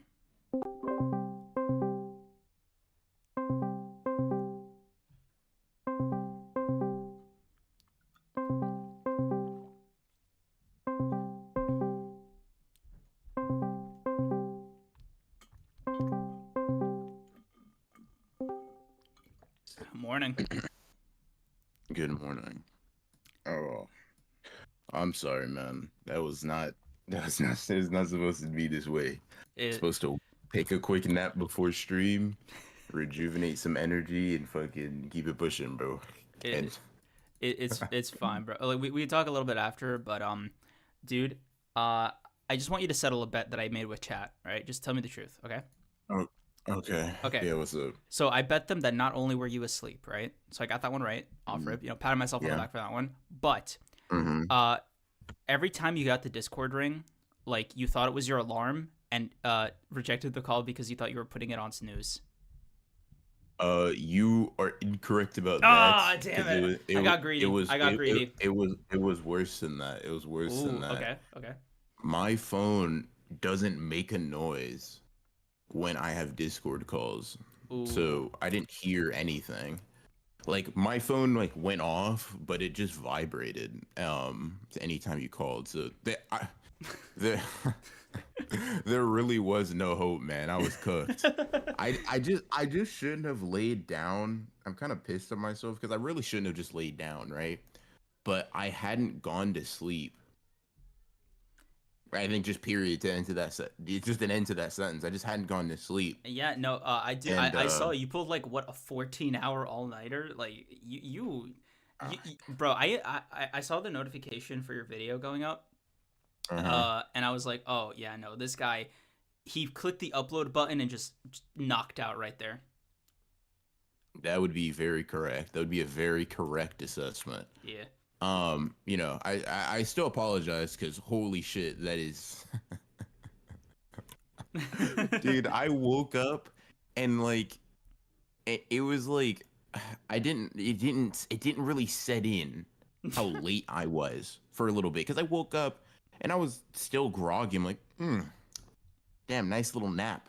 And then I look to my left, I look to my right, I see it's dark outside. I say, that's interesting. I wonder what 7. 7? I fear I'm cooked. I fear I made a mistake. Oh Um, God. so yeah, I'm sorry. I'm sorry to you. I'm sorry to chat. God, this is such a fun episode too, man. Yeah. What? Nah, bro. I'm glad I caught you like while we were still going. I mean, I said all the stuff I wanted to say about the episode, but I think like if you have stuff, like obviously you have stuff you want to say about this episode, duh, right? Like, Yeah, um, yeah. go crazy. God. I need to refill my water because my throat really hurts. Okay, can you stream so I can see chat? I Yes, gotta yes, see how bad I'm yes. getting cooked, man. I didn't want to do it, but I got to. I All right, got to, man. all right, there you go. I'll be All right right. back. Appreciate it, appreciate it, appreciate it. God, shit's loading for me. I am not looking forward to getting cooked by y'all. I deserve it, but that'll mean I'm looking forward to it. Oh man. Oh God. Mm-mm. Mm-mm. Mm-mm. Your check the time was like, oh wait a second. Oh man, bro, I feel so bad. I really do feel so bad. One, because I really like the episode, and then I guess I could dive into it. But two, you know, this tomfoolery, you've come to expect it from Cream, so for it to come from me, I'm just really apologetic. I'm just really apologetic. But yeah, so I mean, I don't know if you guys talked about, obviously. So I will try not to retread water. But like I like this episode a lot. I think this is one of those I think this is one of those episodes that like is an interesting mix of like incomplete um and not quite what the animators intended, while also still being a fucking banger. Because I personally I think there are a lot of moments in the episode where you can really tell that like they wanted to put something more here together, right? They wanted to really like fill out this fight scene or this episode more. They jump in between scenes to an extent where you're like, I feel like they could have padded out things, but I think because of how surreal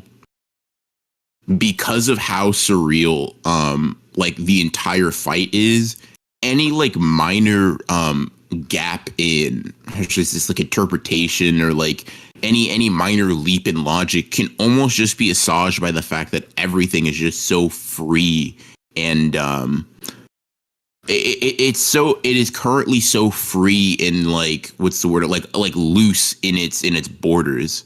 So yeah, I think this was a really good episode. I think it's incomplete and imperfect in the sense that it wasn't necessarily what the animators. My mic went up. Damn, bro, I haven't even touched it. I might be cooked again. Here, let me see. Throughout college and YouTube, I alone need to nap. CJ Swervo, thank you for being a member for 3 months. Thank you for being a member for 3 months, and no true words have been said, bro. No true words have been said. This little life lesson that I've now lived out for you guys. If you ain't slept in a while and you got something to do later on today, don't take a nap before it, bro. It doesn't work. It really doesn't. It really doesn't. It really doesn't. It doesn't. It yeah. It just doesn't work, bro. It just doesn't work, bro. It just doesn't. I'm gonna be honest. Anyways, back to the episode. I think that I think they did. I don't know. I think they did a really good job. Hans Legato. Let's see. I've reduced this from like a 13 out of 10 to 11 out of 10. The sequence with the airplane, Maho seeing the technique, and Maho getting dropkicked from the tower, confusing to follow. For sure. Like I think there are a lot of things about this that were confusing to follow. Um, however, I will say that like for the most part, I didn't quite care. Um, like I feel like I get what you mean entirely. There are definitely parts that like I cannot comprehend whatsoever. But I I don't know. It was a very like fever dream type of animation, a very fever dream type of fight. Um like I don't know. They pushed the boundary, they pushed the envelope really hard with this episode. So whenever there were moments that I couldn't really understand what was going on, it was like it wasn't that I was like chalking it up to the style, but it was more like my brain automatically was just like, no, this is how it's supposed to look, even though it's probably not in some instances. However, that's kind of how I see it. Um, Alex Joy, thank you for the two. But yeah, what did you think? Wait, did you think anime Mahoraga looked more like a bum? ooh, I oh, think if you think Mahoraga looked like a bum, bro, in the anime, you're laced. You're okay. laced. You're laced. You're laced. So we talked about this earlier on stream, but I said Mm, anime Maharaga simultaneously looks like stronger than and weaker than manga Maharaga, because he took way more punishment, but mm. he was almost like his adaptation looked worse, right? So his toughness went up, but his adaptation like went down almost, right? Because in the Yeah, I get what you yeah, mean because he takes a lot more hits before he adapts to something. yeah, like he feels like his adaptation is not only slower but like inferior in all aspects, but like his innate base stats are just way higher than manga Maharaga. And you could argue it's like Yeah. the difference in presentation, the end result is still the same, right? Like he went the Hmm. distance. but it's like God, okay. This is kind of my addition to that, right? From what I Mhm. said earlier, chat. If they maintain this sequence, like this timeline of Mahoraga's adaptation working the way it does, it almost visually conflicts with the explanation for Mahoraga's adaptation down the line. Mm. Like, How so? if the four hits thing, like, because Yeah. Okay. Sukuna hit him more than four times, by my count, Mhm. at least five. Sure. Yeah. Yeah. Probably. Sure. Sure. Right? And I'm just like, Mhm. damn, bro. Like, if Anime Mahoraga was the one behind all that, you'd think, I mean, he's just adapting to everything. Like it's not, Mhm. forget about Mhm. punch the genre. He's existence the genre is what he's adapting to at that rate. Mhm. Yeah, I agree. I do agree with you. Where like his adaptation is significantly slower. I will say though that the amount that he's resistant to is kind of Yeah, ridiculous. yeah. Like That's when he when he like okay, when he adapts to the slashing, right? And Sukuna first opens his domain and he literally just turns turns into into blood blood. Yeah, paste. Like that is something we've never seen Mahoraga do, right? yeah. Like the whole point of the fire arrow was that that did that to Mm-hmm. Mahoraga, but because it adapted, it's almost like it. I think it definitely went more for like instead of it being super durable, at least initially, it just went for a, like it can't die by that, right? Yeah, like the Because I'm like doomsday you approach. just Yeah. yeah you just disappeared, and I want to say this. Speaking of characters being stronger, I'll just put it like this, right? To the I was telling I watched the episode of Touch of Live. I was telling him, I was like, listen, I'm gonna be honest, bro. I'm gonna be really, really, really real. This version of Sukuna makes me look at Dismantle and Cleave, and I'm just kind of like, are you really not the best technique in the series? Like, cause I'm just thinking, all right. I'm just thinking, like, walk with me here for a second. Like, Mm, obviously, the narrative like really portrays Infinity to be like one of the best techniques in the series because untouchable, right? right. Well, what ways they're really around that? But I'm thinking about it. I'm like, the way Suke gonna be using Dismantle specifically in its fights against like Joko and Mahoraga is just like, I mean, he's basically untouchable in any like meaningful way too.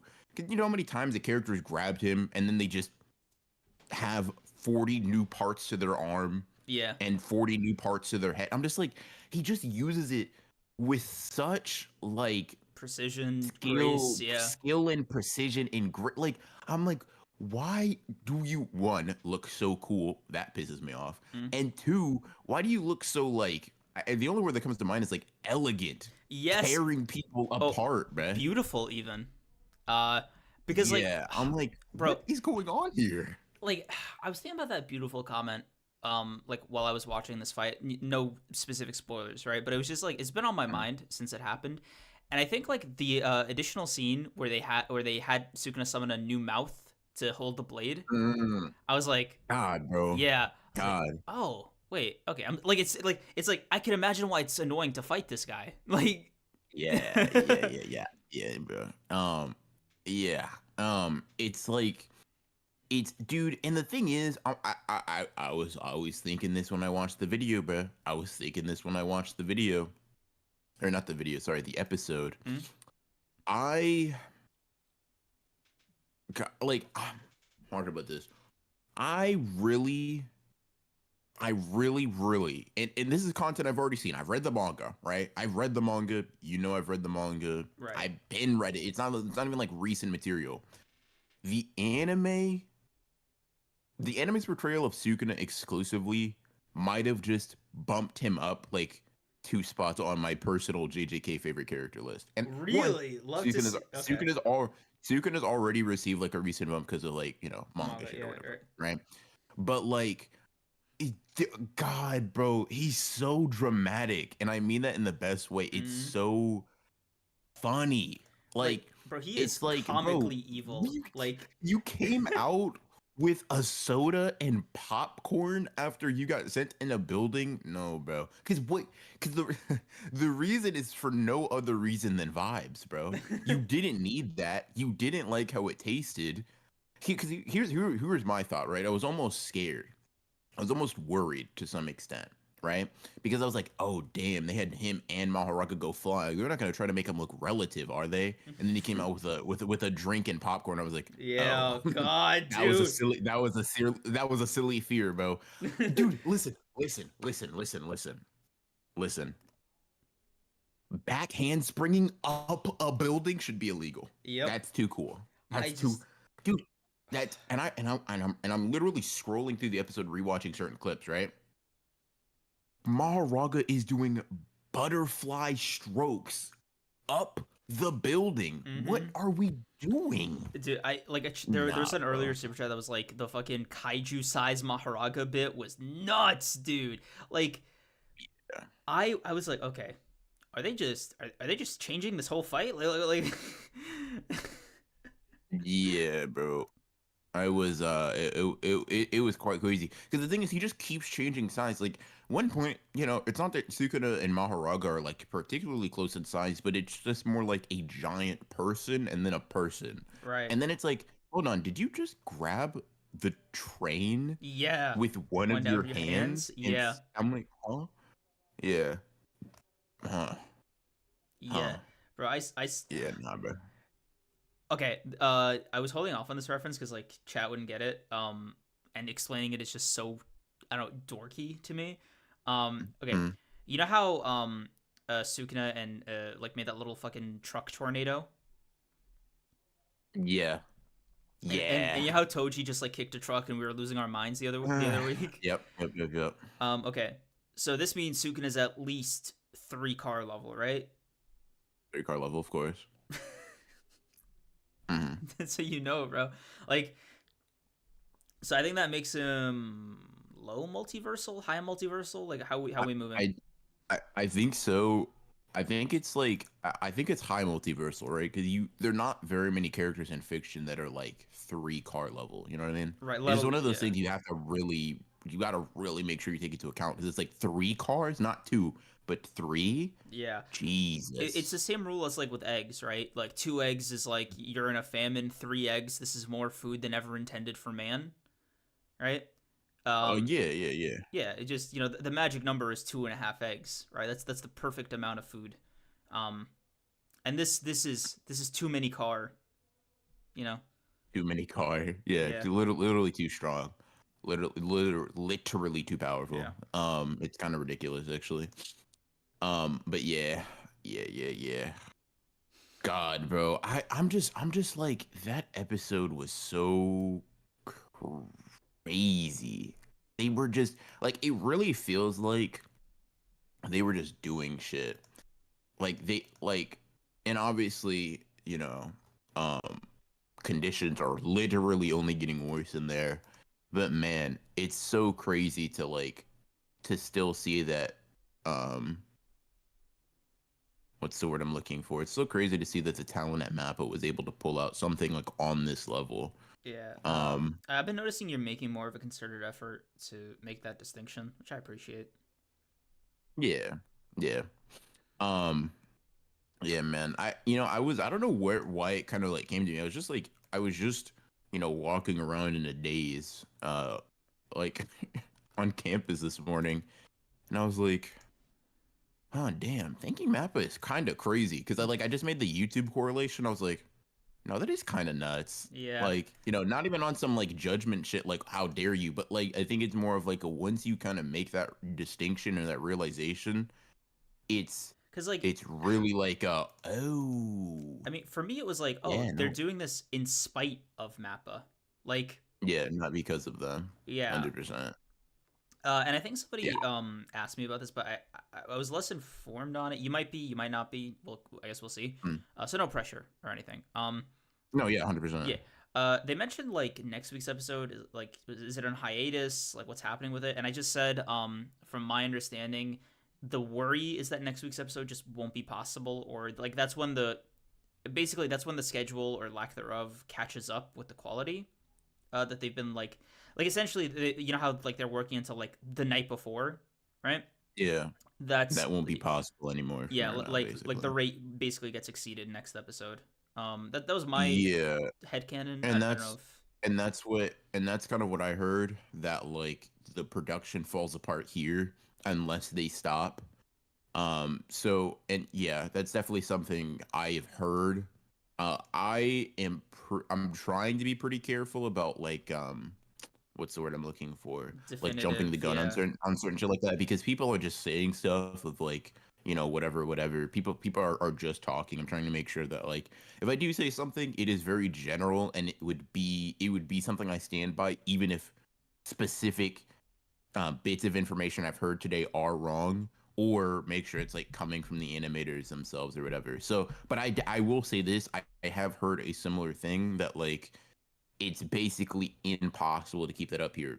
We have now reached like the litmus, or the limit of what you can get with a fucking horrendous, like inhumanely like uh like time crunch schedule for animation. Yeah, I I think wouldn't I wouldn't be surprised at all, to be honest. And I would love, like, I know that's not quite, I think, how the culture is over there. That's not quite like how I think a lot of things maybe get done. But I would really love if these motherfuckers like, yeah, bro, we done. Yeah, yeah, we taking a break. We'll catch us in half a year, man. Maybe we'll draw some shit then. yeah. Well, peace. Because like I'm just like, hey, bro, like if they do that, I don't even blame them. Like I simply I would understand. Yeah, yeah, Um, it's yeah. it is it does suck though, like that they're getting treated like this at 100 all. But also just 100%. like it doesn't I don't know it doesn't have to be this bad. It Like does not. they're like not the like just to be clear, I'm not talking about the quality there of the The anime yet. conditions and the situations do not have Yeah. to be this bad. Yes. Um, I 100% agree. I mean, when you hear, and once again, this is like at least currently alleged. However, I have seen this like quite a bit from accounts that I consider somewhat reliable. But like, I think I've seen a lot of stuff going around about like the JJK Volume Zero movie being made in the span of 4 months, Oh, that's right? crazy, dude. Which is like, I also heard in comparison the standard amount of time is like 2 to 3 years for like a feature length animation. So I'm just like, God, it's so wild because like you literally have the blueprint to make almost unambiguously the anime of the year and of the past several years, might I add, Mm-hmm. right? So long as you just don't pick up Chainsaw Oh man, Man yeah. or Hell's Paradise, like leave that alone, man. One, you didn't even make that shit bang like that, right? Yep. So you wasted you and I say you wasted in the sense that like their greed did not produce the results that their greedy ass wanted, right? Exactly. You pushed your animators into the fucking dirt to get that shit done, right? They weren't like they did a great job despite like a lot of people's thoughts on the adaptation not being very Chainsaw Man like. On the surface, it's just a really like high produced, well animated like season, Yeah. right? But y'all Like y'all push them into the dirt. So it's like, but for what? For nothing? Like, or for something very close to it? I don't know. Like for me, I think it also adds on to like the content of like Chainsaw Man season 1 versus JJK season 2. Mm. That's not where you allocated your money incorrectly. Like you saw both of these things and you chose the wrong order. Yeah. I mean, it's on it. I'll take it a step further, bro. The moment you decided you wanted to have both of these within the same amount of time frame, you failed. You know what I mean? Like you were cooked from the jump, because like what you wanted was inherently impossible. Like, because you wanted to get JJK and shit. It's like, come on, bro. What are we doing? What are we doing, man? Like, and it's just a simple answer. Is just greed. Like, because you could say, oh, they're dumb, blah blah blah, but they're not that dumb. They're not that stupid. It's just, well, I'm not the one animating it. Those Yeah. people are. So when I say we're doing both, we're doing both. You know what I mean? That's literally all it is. And it's just very sad, man. It's very sad on like multiple levels. It's sad as just like a human to see people getting treated like that in mass, like so much so that they're like, dude, I will never fucking animate for Mappa, or I will never animate like again. Um, Yeah, no, I'd simply, I mean, definitely never for Mappa again, like ever. yeah, yeah. I joke around that I'm like, dude, even if they somehow clutch up this entire season, right? And against all odds, they make this shit look good from start to finish. Season 3 about to be made by like, farmers and handyman, bruh. Mm-hmm. Like we not getting no animators on this, and I can't be mad at them. Like we dude, who wants to animate for the fucking for the like one of the most like abusive studios, and don't get me wrong, it's not just Mappa. Mappa just so happens to be like one of the more popular ones that has gotten a lot of people outspoken. But just like Jesus, man, y'all just it's so unfortunate, bro. It's so unfortunate. Yeah. Yeah. That Um, it's let me ask you something though, and a little bit more of like a quality of the episode part, not necessarily animation, but what did you think of Yuji's part, and how did you feel about like the opening playing over it? uh I thought it was funny. Okay, God, funny seems like cruel. I could imagine the Mappa animators thinking it was hilarious because of how cruel it would be. Like how distant, Mm, like it is made funnier knowing it's a choice by the animators than it is in the context of the scene's execution, if that makes sense. got you. Yeah, What about you? yeah. I think it's fine. I think it's like I don't think it like. How should I say this? I think the music just doesn't let the scene breathe in the way it needs to. Um, I But I'll tell you what, like I definitely like understood why Yuji's VA was on the floor in those pictures.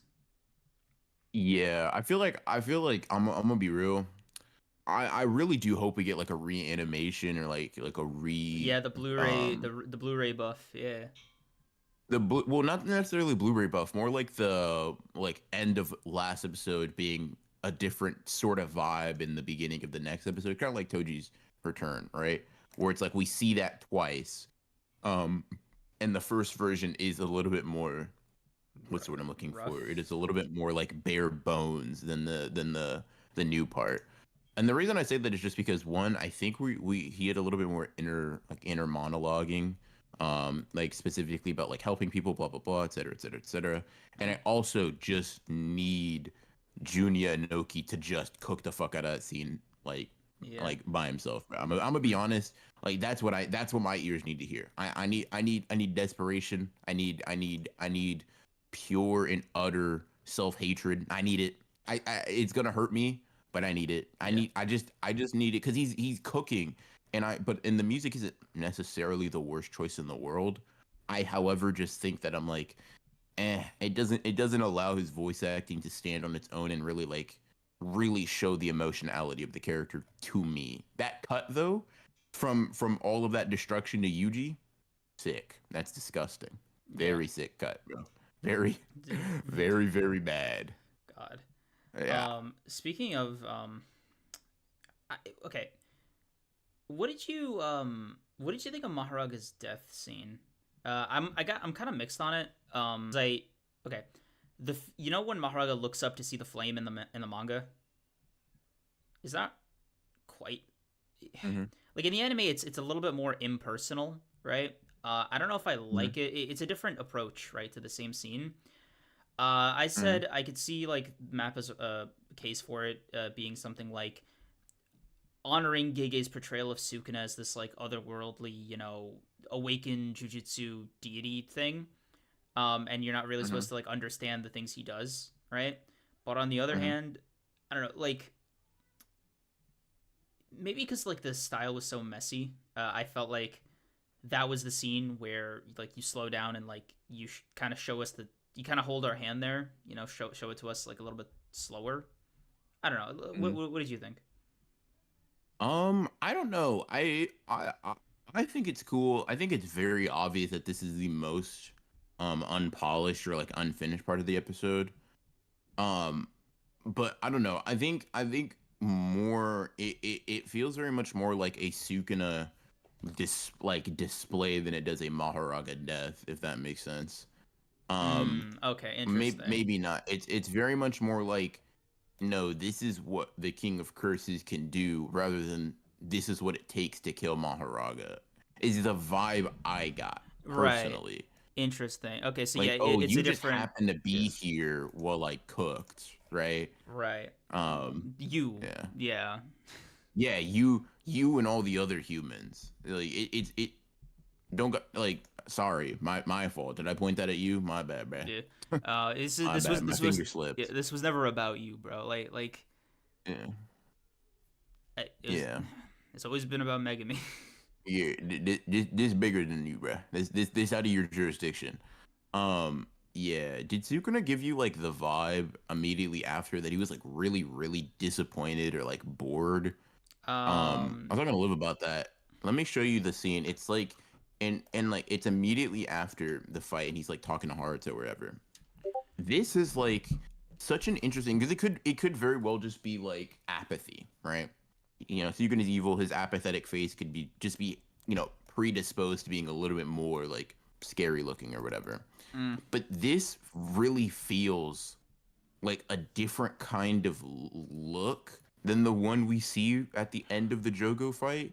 Like Sukuna looks at the end of that fight, not like, he just looks like, I mean, he's watching a campfire, right? right. He just looks like he's like, watching marshmallows roast. But at the but at the end of this one, like after, he seems like almost like genuinely pissed about something. I don't know. I It's mean, kind of interesting. my interpretation was just him coming off of the high of two back-to-back fights that weren't boring. Yeah, just like, Cause oh my god, like bro. it's Now like this yeah, bum is about to take his body back. yeah, Fuck. yeah. So it's just like I believe I'm about to watch this low level jujutsu. yeah, I know it's gonna sound stupid. I think it's just as simple as like, oh man, playtime's over, like recess is over, back to class kind of vibe. Because that's the face I make when I have that, you know. Yeah. Uh, No, I get that. That makes sense. yeah, That makes sense. but That's not a bad explanation. yeah, It's that's funny to think that yeah, Sukuna is prone to those like almost like childish um like disappointments. Yeah, because mannerisms or yeah, whatever. because like I don't know, bro. That it gives math class after lunch. You know, like Yeah. I And don't I know. get you. Yeah. No, I get you. I get you, bro. Um. Oh, KT, thank you for being a member for a month. Yo, how do you feel about the new animation style now that we're approaching the end? Y'all still think it's better? I'm sick. The Megami panel came out bad. I'm not gonna dodge your question. I'm just gonna frame it differently. This isn't the new animation style. Like not to its full potential, right? This is a slapdash 11th hour commitment, or like trying to get as close to like the 100% it was like in the first episode, right? Like the first couple episodes are like the animation style, to its fullest potential. That shit was live. Now it's just like they do it in the moments they can, and everything else is like they're trying their best. And I will say personally, right? I'm a much bigger fan with like the artistic direction that we've taken it Yeah. in season two. Like I'm gonna be honest, right? If you, and like I'm mainly joking, right? But if you think you've seen a fight in season one that is just visually as good as Yuji versus Shoso, or Sukuna versus Jogo, or Sukuna Literally versus none. Mahoraga, you're laced. Yep. You're laced. And I think season one has amazing fights, right? But you're laced. I think from a general style and aesthetic, season two looks better for the most part, right?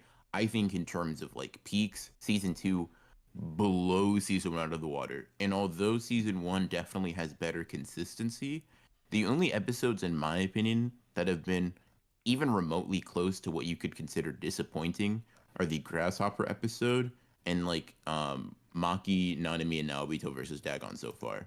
That can change moving forward potentially, right? But like so far, I'm like, hey, you're batting 15 from 17, which by the way, the other 15 are all episodes that I would not just consider good, like I could consider amazing. I can accept that. I personally can rock with that percentage. I maybe not everybody can. I get that. You know what I mean? Mm-hmm. Me personally, bruh, that's damn near 90% from the field. I can take that. I can hold that personally. Yeah, yeah. And I think people get really like caught up in like detail and like and shit like that. When I'm like, dude, you don't look at an anime pausing it frame by frame, right? Yeah. It really only matters how it looks in a collection. And I'm gonna be honest, bro. I still think season two looks better when you pause it a lot of Mm-hmm. the times. Like I just like the aesthetic so much. Yeah. It's like it's so interesting how like a different composition or like director can completely change Like the the vision, like the tone. Yeah. visual, yeah, the visual fidelity of something, man. It's actually The kind of like insane. fucking cinematic language of animation. Like, yeah, Mm, it's just I agree 100%. Like it's so much more alive than season 1 was, right? Like there's a love and a mm. passion and a fire there that like season 1 was like a really good anime adaptation, but Mm. season 2 is like a love letter to JJK. That's Yeah, I mean, I think it looks like that for sure. It's fucking correct. It mhm. really is. It really is. Also, Sleeping Danger, What thank is you for the 14. Sorry, I missed your super chat. BR, well, Napped Cream said Megami X Sumiki. I literally said no to that. I literally said that is not a ship that I am co-signing. That is interesting? Um, I'm going to step past that landmine. I'm going to, because I'm hearing hearsay. But yeah, man, bro, I just wonder if they had longer than 6 months, what the anime would look like. Oh god, bro, it would be like it already. And the thing is, too, it's like I don't even know if you can make some of these episodes better, right? Like to me, the thing that you would be granting them is like you would be granting them like I'm gonna be honest, the episodes don't really have to look better than they do now. If you just didn't kill them to get these, that would have been fine. hmm, You know what I mean? Like them getting more time does not always have to mean that they like bend over backwards to like, I don't know, put even more crazy shit in. Like sometimes that extra time can just be so they have a healthier work schedule, and I'm down for that. But I do agree. I do agree. They're like they're probably making this one of my favorite seasons of anime ever, which it already is shaping up to be honest. One thing I will say hmm, that I'm like very at the bare minimum excited about, right? Or at least hopeful for. They've done a lot to like add to Sukuna's theatrics. They've done a lot to add to like the menacing nature and like the sadistic aspect of his character. I hmm, really hope they do the same with Mahito hmm. because those are my favorite parts of his character, bruh. You play that up even more than what we've seen in the manga. Listen, you got some heart wrenching scenes in there. Is all I'll say. I'm curious. So Toji's gotten it. Sukuna's now gotten it. Do you think it's like a them thing or just like a neutral anime? Like it's a treatment they're giving for every villain. Because there's like a palpable, you Yeah, like like just like yeah, we'll call it you mean just passion. like they Yeah. yeah. I will say, I hope Maito does. That would be really sick. That'd be really nice. Also, I'm not gonna lie, we might go further in the manga adaptation wise than I previously thought. I don't know if that. Hold on. Let me see. So like currently we're at like chapter 120, right? Which is where Nanabe's like walking through Shibuya or whatever. Right. Um, so I'm just thinking, okay, the next episode's probably. I mean, a lot of it's just fighting. If that goes to like 124 or 125, and the episode after that, like, I mean, the episode after that could fucking damn near finish the fight, which still leaves a what is that? 5 episodes after? Is that no? That's not. That might not be how math works. Um, I mean, 18, 19, and then you'd have 4 episodes left yeah. after that. And I'm just like, Damn, bro, what? I don't know. I remember when discussions were centering around whether or not they could fit Shibuya at At all all, in yeah. there. You know what I mean? I mean, it's crazy because like, But yeah, bro, they're not even rushing through it. Like they added like a whole sequence in they've this added yeah. they've added a lot. They flesh Shibuya out a whole lot. So yeah, they're definitely it doesn't give the vibe that they're rushing through it in any capacity right now.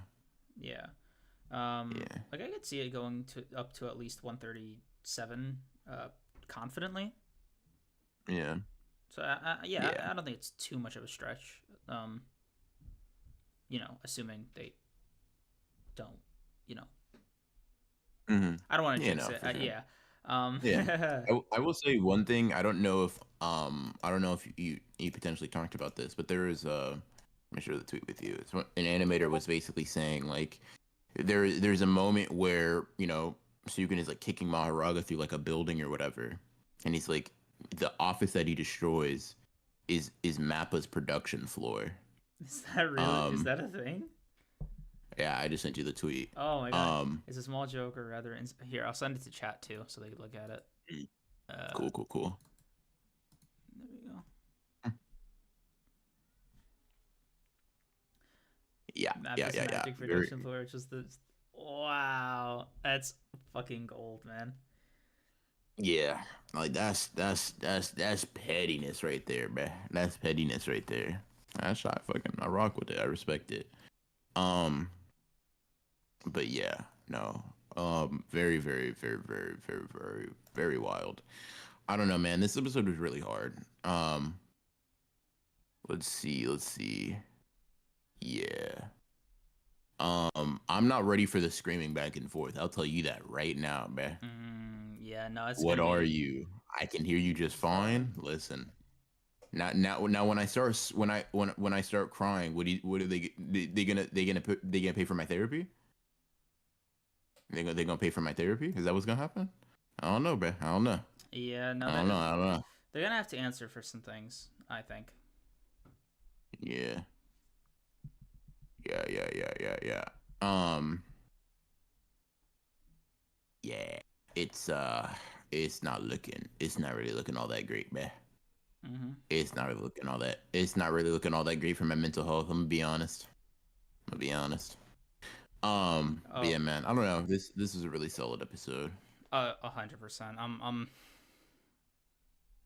I think I enjoy it. It sucks. I almost feel guilty for enjoying it as much as I did. It feels like though you know that thing where they'll say the name of the cow on like supermarket steak.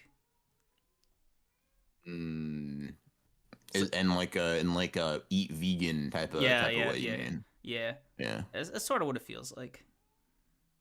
I mean, I'm gonna be honest with you, bro. Uh, I feel worse about this than eating, Billy the cow. But yeah, no. I mean, yeah, I Yeah, no. mean, I get you. I get you. That makes sense. That definitely does make sense. Uh, I'm. bro, I'm just It happy. is something that's like pretty conflicting for sure. Uh, bro, I'm just. I think I'm excited. Excited is such a crazy word. I'm very happy that they got depressed Yuji down just straight from the manga. That was a good choice. Yeah. Yeah. Yeah.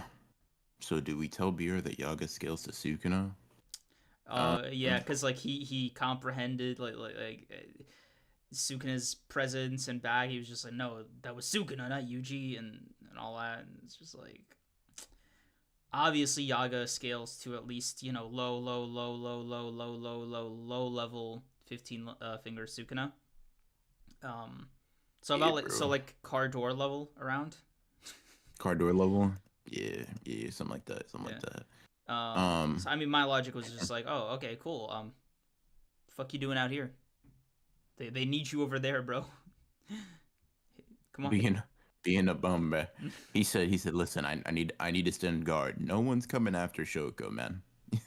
You're not fooling anybody. You're not fooling anybody. Yeah, because You just scared. because somebody was like, oh, does this mean Shoko's gonna be able to heal Megami? I'm like, Sukuna did that. He actually like he healed Megami for it. Like he took care of that, you know. Um, like Megumi came Yeah, pre-healed. It's okay. yeah. We don't gotta worry about And it's Megumi. like, Um, yeah, not gonna do anything for you, G. Shoko healed, um, Ijichi and Ino, which is like she, woo. I mean, she's You know what I still, mean? It's like, yeah, oh yeah, you really saved our heaviest hitters, man. yeah, I'm glad you were able to put them back on the battlefield for real. yeah. Oh, bro, let me ask you the question I asked the chat because it's a kind of a litmus test of sorts, right? Mm. What is to you the real Shibuya incident? Is it Sukuna's damage, Gojo getting sealed? Like what is the Shibuya incident? I think it's Gojo getting sealed because Interesting. it's very much like a what's the word I'm looking for? None of this happens without that. Mm, Um, that is the inciting incident of this entire arc. Everything that comes to pass only happens because Gojo got sealed. Jogo's able to roam free and feed Sukuna his fingers, which allows him to get up. um, Dagon's roaming free, cooking people. Toji's roaming free, cooking people. Like all of these things are like, or at least mitigated to some extent if Gojo is like an active player, and that's gotcha. why I view it as the Shibuya incident. I view it as like in the long run, the most impactful um Action or the most impactful thing, especially in a negative sense, to happen on October 31st in the story. okay, cool, interesting. Mm. What is your personal Shibuya incident like interpreted? Like when I say, oh hey, what's your favorite part of like okay, hey Bjorn, what do you think of Shibuya? Right? What is Shibuya to you? Like what? There's three parts to Shibuya. There's the Gojo getting sealed part in the beginning. There's the Sukuna fucking around part in the middle, and then there's the Mahito part at the end. Right? So Yeah. which Shibuya is your Shibuya? Mahito part at the end easily. God, that is so. You and Chad both said the same thing. For me, it goes Sukuna Gojo Mahito as far as like Shibuya association. Because Gojo is so distant in the back for me. I'm gonna be honest. I'd say I could Um, say the same about like Mahito's thing because like for like Mahito and like the Mahito section to me is almost like a post Shibuya arc like or segment. It's almost like the cherry on top of the cake. I guess so, but if I'm just looking at like, my Shibuya incident, right, in terms of like just the things I like the most rather than the most objectively impactful, I think you like the Mahito stuff is so obviously better than anything else. And then I think the Sukuna like middle part of Shibuya is so obviously better than like the Gojo parts. And I'm like, yeah, it's Mahito. If you're splitting up into these chunks, right? It's Mahito, Sukuna, Gojo. Um, Mm, with it being closer between Mahito and Sukuna than Sukuna and Gojo sections, if that makes sense. Um, interesting. and Okay. that's how I view it at least. Yeah. Okay. Cool. And this is actually like an interesting segue into something that I was curious about your thoughts on, but Mm, I think out of these three characters, I think I introduced this last week, right?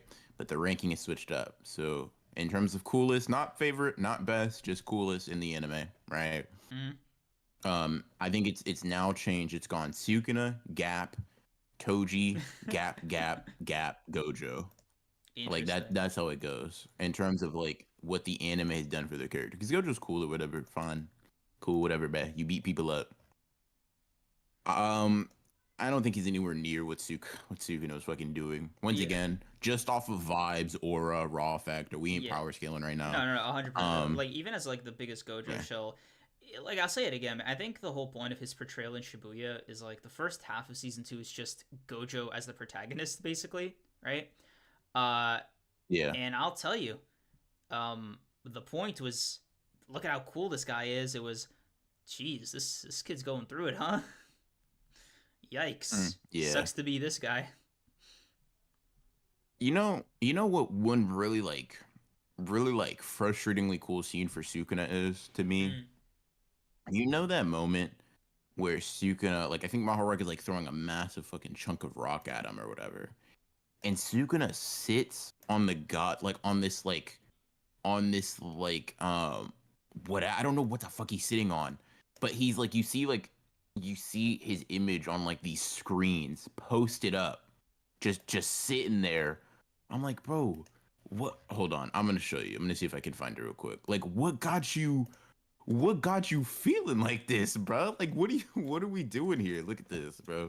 This shit is so, once again, dramatic is the word. Oh, Cause the fucking Batman, Spider-Man. yeah, Yeah, nah, bro. That shit pissed. It was so cool. I'm like, who bro. the fuck told you to do all Yeah, that? bro. It was That was almost. so unnecessary. I think it was almost as raw as him taking a bow at the end, like he just had a good meal.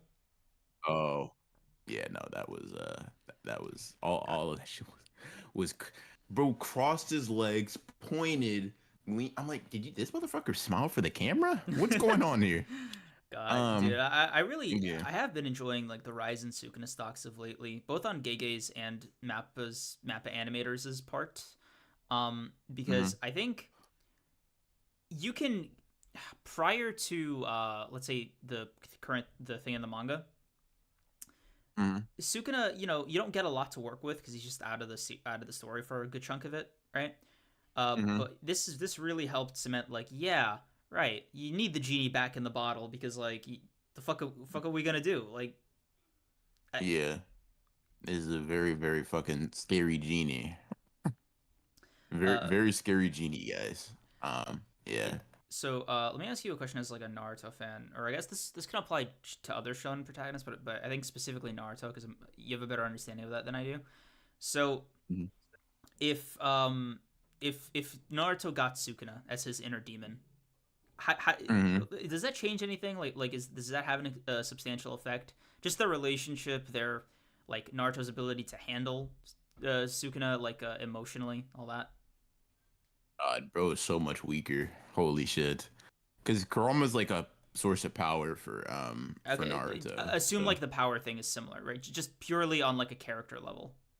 Just like um I think maybe early on, but I think he handles that shit. Like once he, because there is a point where he starts like reliably just stealing, like just robbing Kurama of his fucking chakra, and then just using that shit. So I just think like if Sukuna is just so like unabashedly evil, he just does that forever. Like they end up like Naruto and Kurama end up like seeing eye to eye, but Hmm. I think No, that's not Naruto happening with is Sukuna. Yeah. yeah, Naruto's gonna be like, all right, bro, thanks for the fucking chakra bomb. If you want to stay locked up in there, you do your thing, bro. You do your thing. I'm a cook out here. Um, because yeah, I think you'd be able to peep. Oh, this is just a monster. This is not just like a mad person. This isn't yeah, no, this is a monster. Yeah. Yeah, Bro might actually be a yeah, demon. What the fuck? yeah. Just go ahead and just go ahead and take that chakra and keep it pushing, bro. Just go ahead and take that chakra. Mm. Um, Uh, yeah. I think I'd probably say the same thing for, like, to a lesser extent, Asta. I think he'd just be like, Mm, "Hey, man, this guy." I think I just stick to the push-ups. yeah. I will say Ichigo is so cooked if you replace like White with Sukuna. He needs that assistance, bruh. Nah, Sukuna will not yeah, help. no, he will actively like hurt. Like he Yeah. there's no encouragement whatsoever coming from Sukuna. Yeah. No, yeah. Yeah, he's getting fried, bro. Yeah, He's getting put on a platter, I'm gonna be honest. bro's gonna Yeah. bro's gonna be like, "Hey, yo, Ichigo, fight that guy." Like right now, it's just like what the guy Yeah.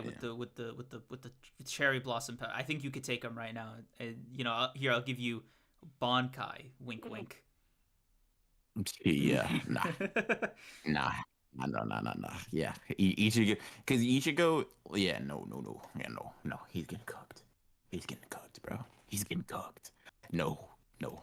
Yeah, Ichigo, like kind of too low key gets his like inner demon, inner self power like too consistently. mm-hmm. If you change that out with someone that not only doesn't have his best interest at heart, actively has Has his his worst worst. interests Yeah, at heart, he's cooked. He's cooked. Like, dude, just imagine like randomly one of your limbs just doesn't listen. It's like that. It's like that big of a deal, right? It's not just you plus this other thing. It's like no, that's you. Now you've made your arm actively want to kill you at every juncture, at every point of the day. No, no, no, no, no, no, no. Yeah. Bro's not even learning. Nah, bro's not learning the name. Bro, yeah, he's actually getting. What's your name? Shut the fuck up, bruh. Hmm. I ain't telling you that. You think you learning Chikai off me? Oh hell nah. Yeah. Nah, not happening. I mean, bro, it's gonna be you know that thing he did in his innate domain back in season one. I, bro, the second here's the thing, right? You know how White was like, "Oh, bro, give me control of the body so I can end this fight," right? Sukuna's gonna be Mm-hmm. like, "Give me control of this body so I can kill all your loved ones." Yeah, Like, come on, guys. It's a simple deal. Simple deal. I'm not asking for anything crazy. I'm not asking for anything crazy at all. yeah, Nothing crazy. Nothing crazy. yeah, just Yeah. I just get such a kick out of that, man. Like Ichigo, God bless him. That self-esteem did not come as part of the package deal. He needed to work for that shit. He did, and Sukuna will not be assisting. He will not be helping at all. So yeah. Bro's gonna get stabbed by Byakuya like the first time, and Sukuna's gonna be like, "Get his ass, let's fucking go." God, bro, I fucking hate this guy. God, yes. Get him again, bro. Cut his head off. What are we doing? What is the stabbing shit? Finish the job. Let him Do off with a do warning, bum. Yeah. Yeah. Uh it's uh it's looking dude, I'm not gonna lie, the Thunderclap part 1 and 2 is just a crazy like back-to-back episode shit. I'm gonna be honest with you. That's like Sukuna looks and I was gonna say no glazing, but like low key you can't like he just looks godlike, bro. Like Yeah, it's so dumb. It's so I think I was that's saying, yeah, bro. I, This version of Sukuna stronger than any Sukuna we've seen in the manga. yeah, bro. I'm It's telling just you, off like, of vibes. oh god, yeah, dude. It's the same thing like last week. These anime versions of the characters, like, they simply seem to be operating on like different levels. Yes. Yeah, they entirely are. They entirely are. Um, they entirely are. I'm surprised they A didn't have hundred like percent. anime Sukuna cut down the meteor. Like I'm. That shit, that shit would have pissed me the fuck off, man. That shit would have got me. That shit would have got me upset. Thank God they did not do that shit. But dude, did okay? Hold on. Tell me if this was you too. Was there not a point where Sukuna was just using regular dismantle and cleave, and it felt like that was a domain? Oh Like, yeah, dude. Like I remember the first time he said his technique out loud at Mahoraga.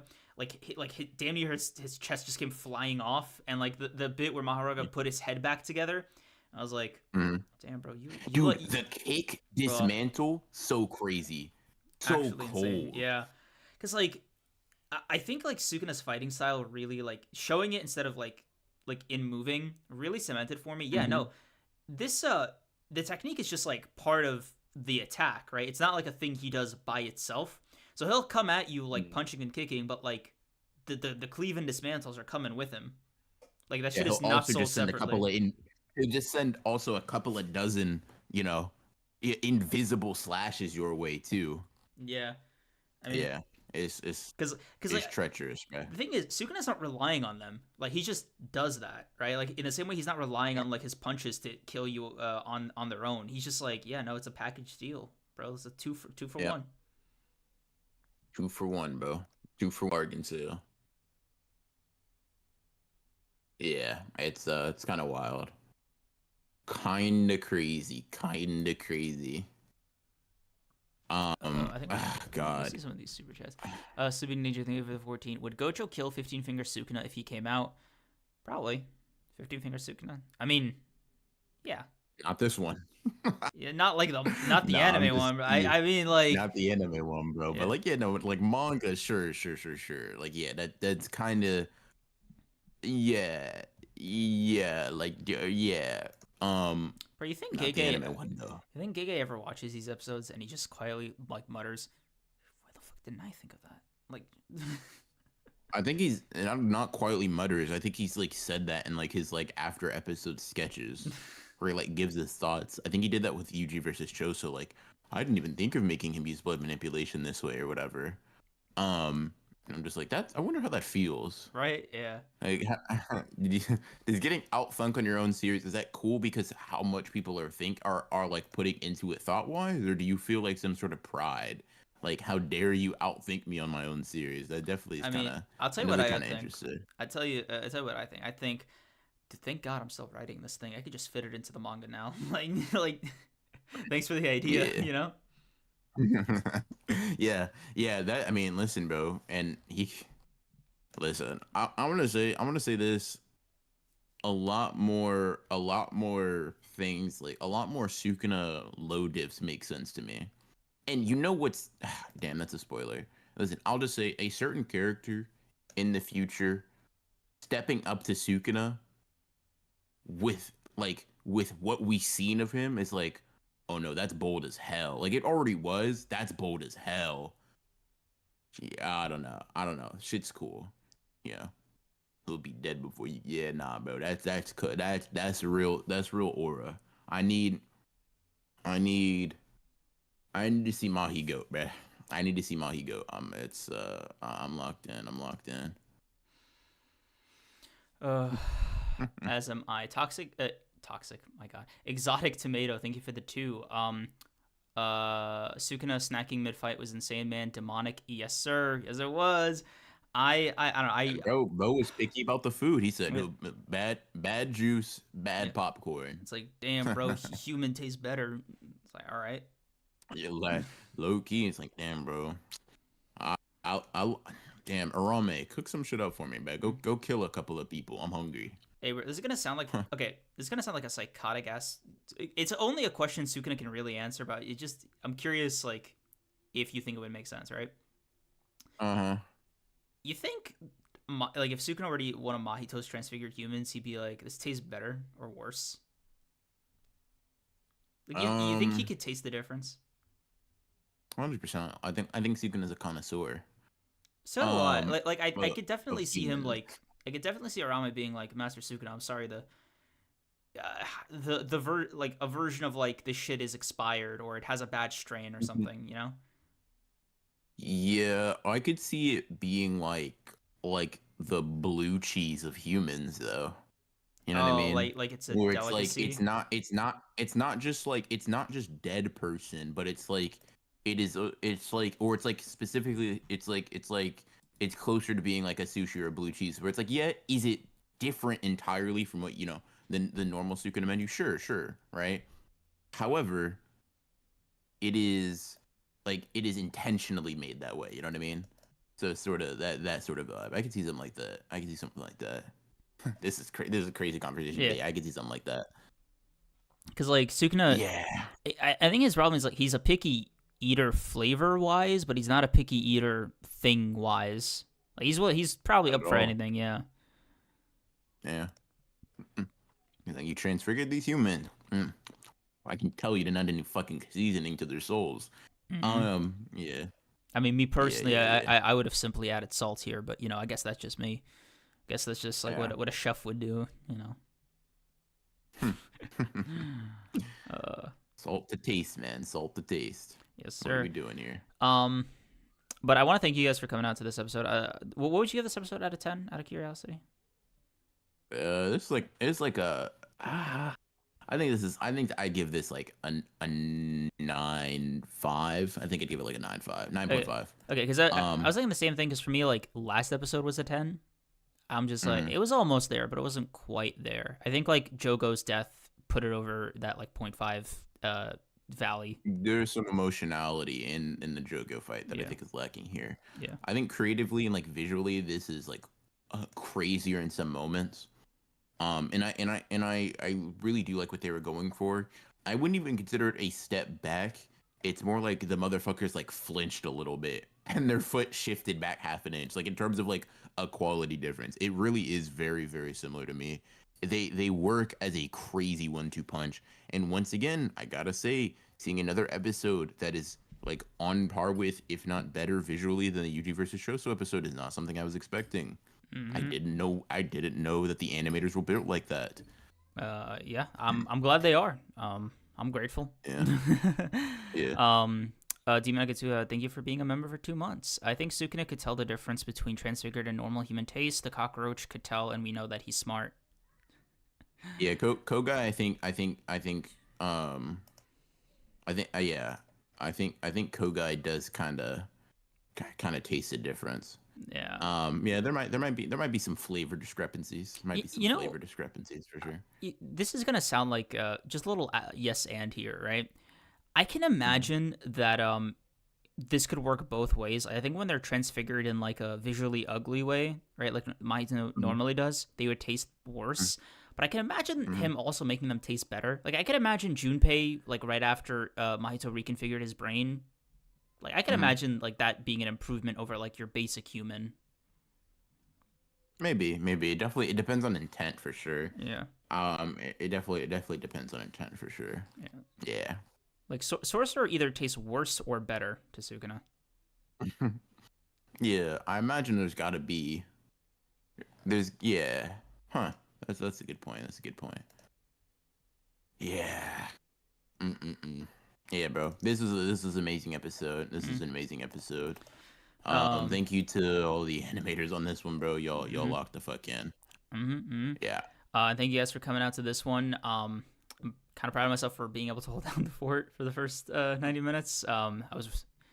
Thank you guys for cheering me on. Honestly, I do appreciate the support there. Let me try to be serious for one fucking second. Okay.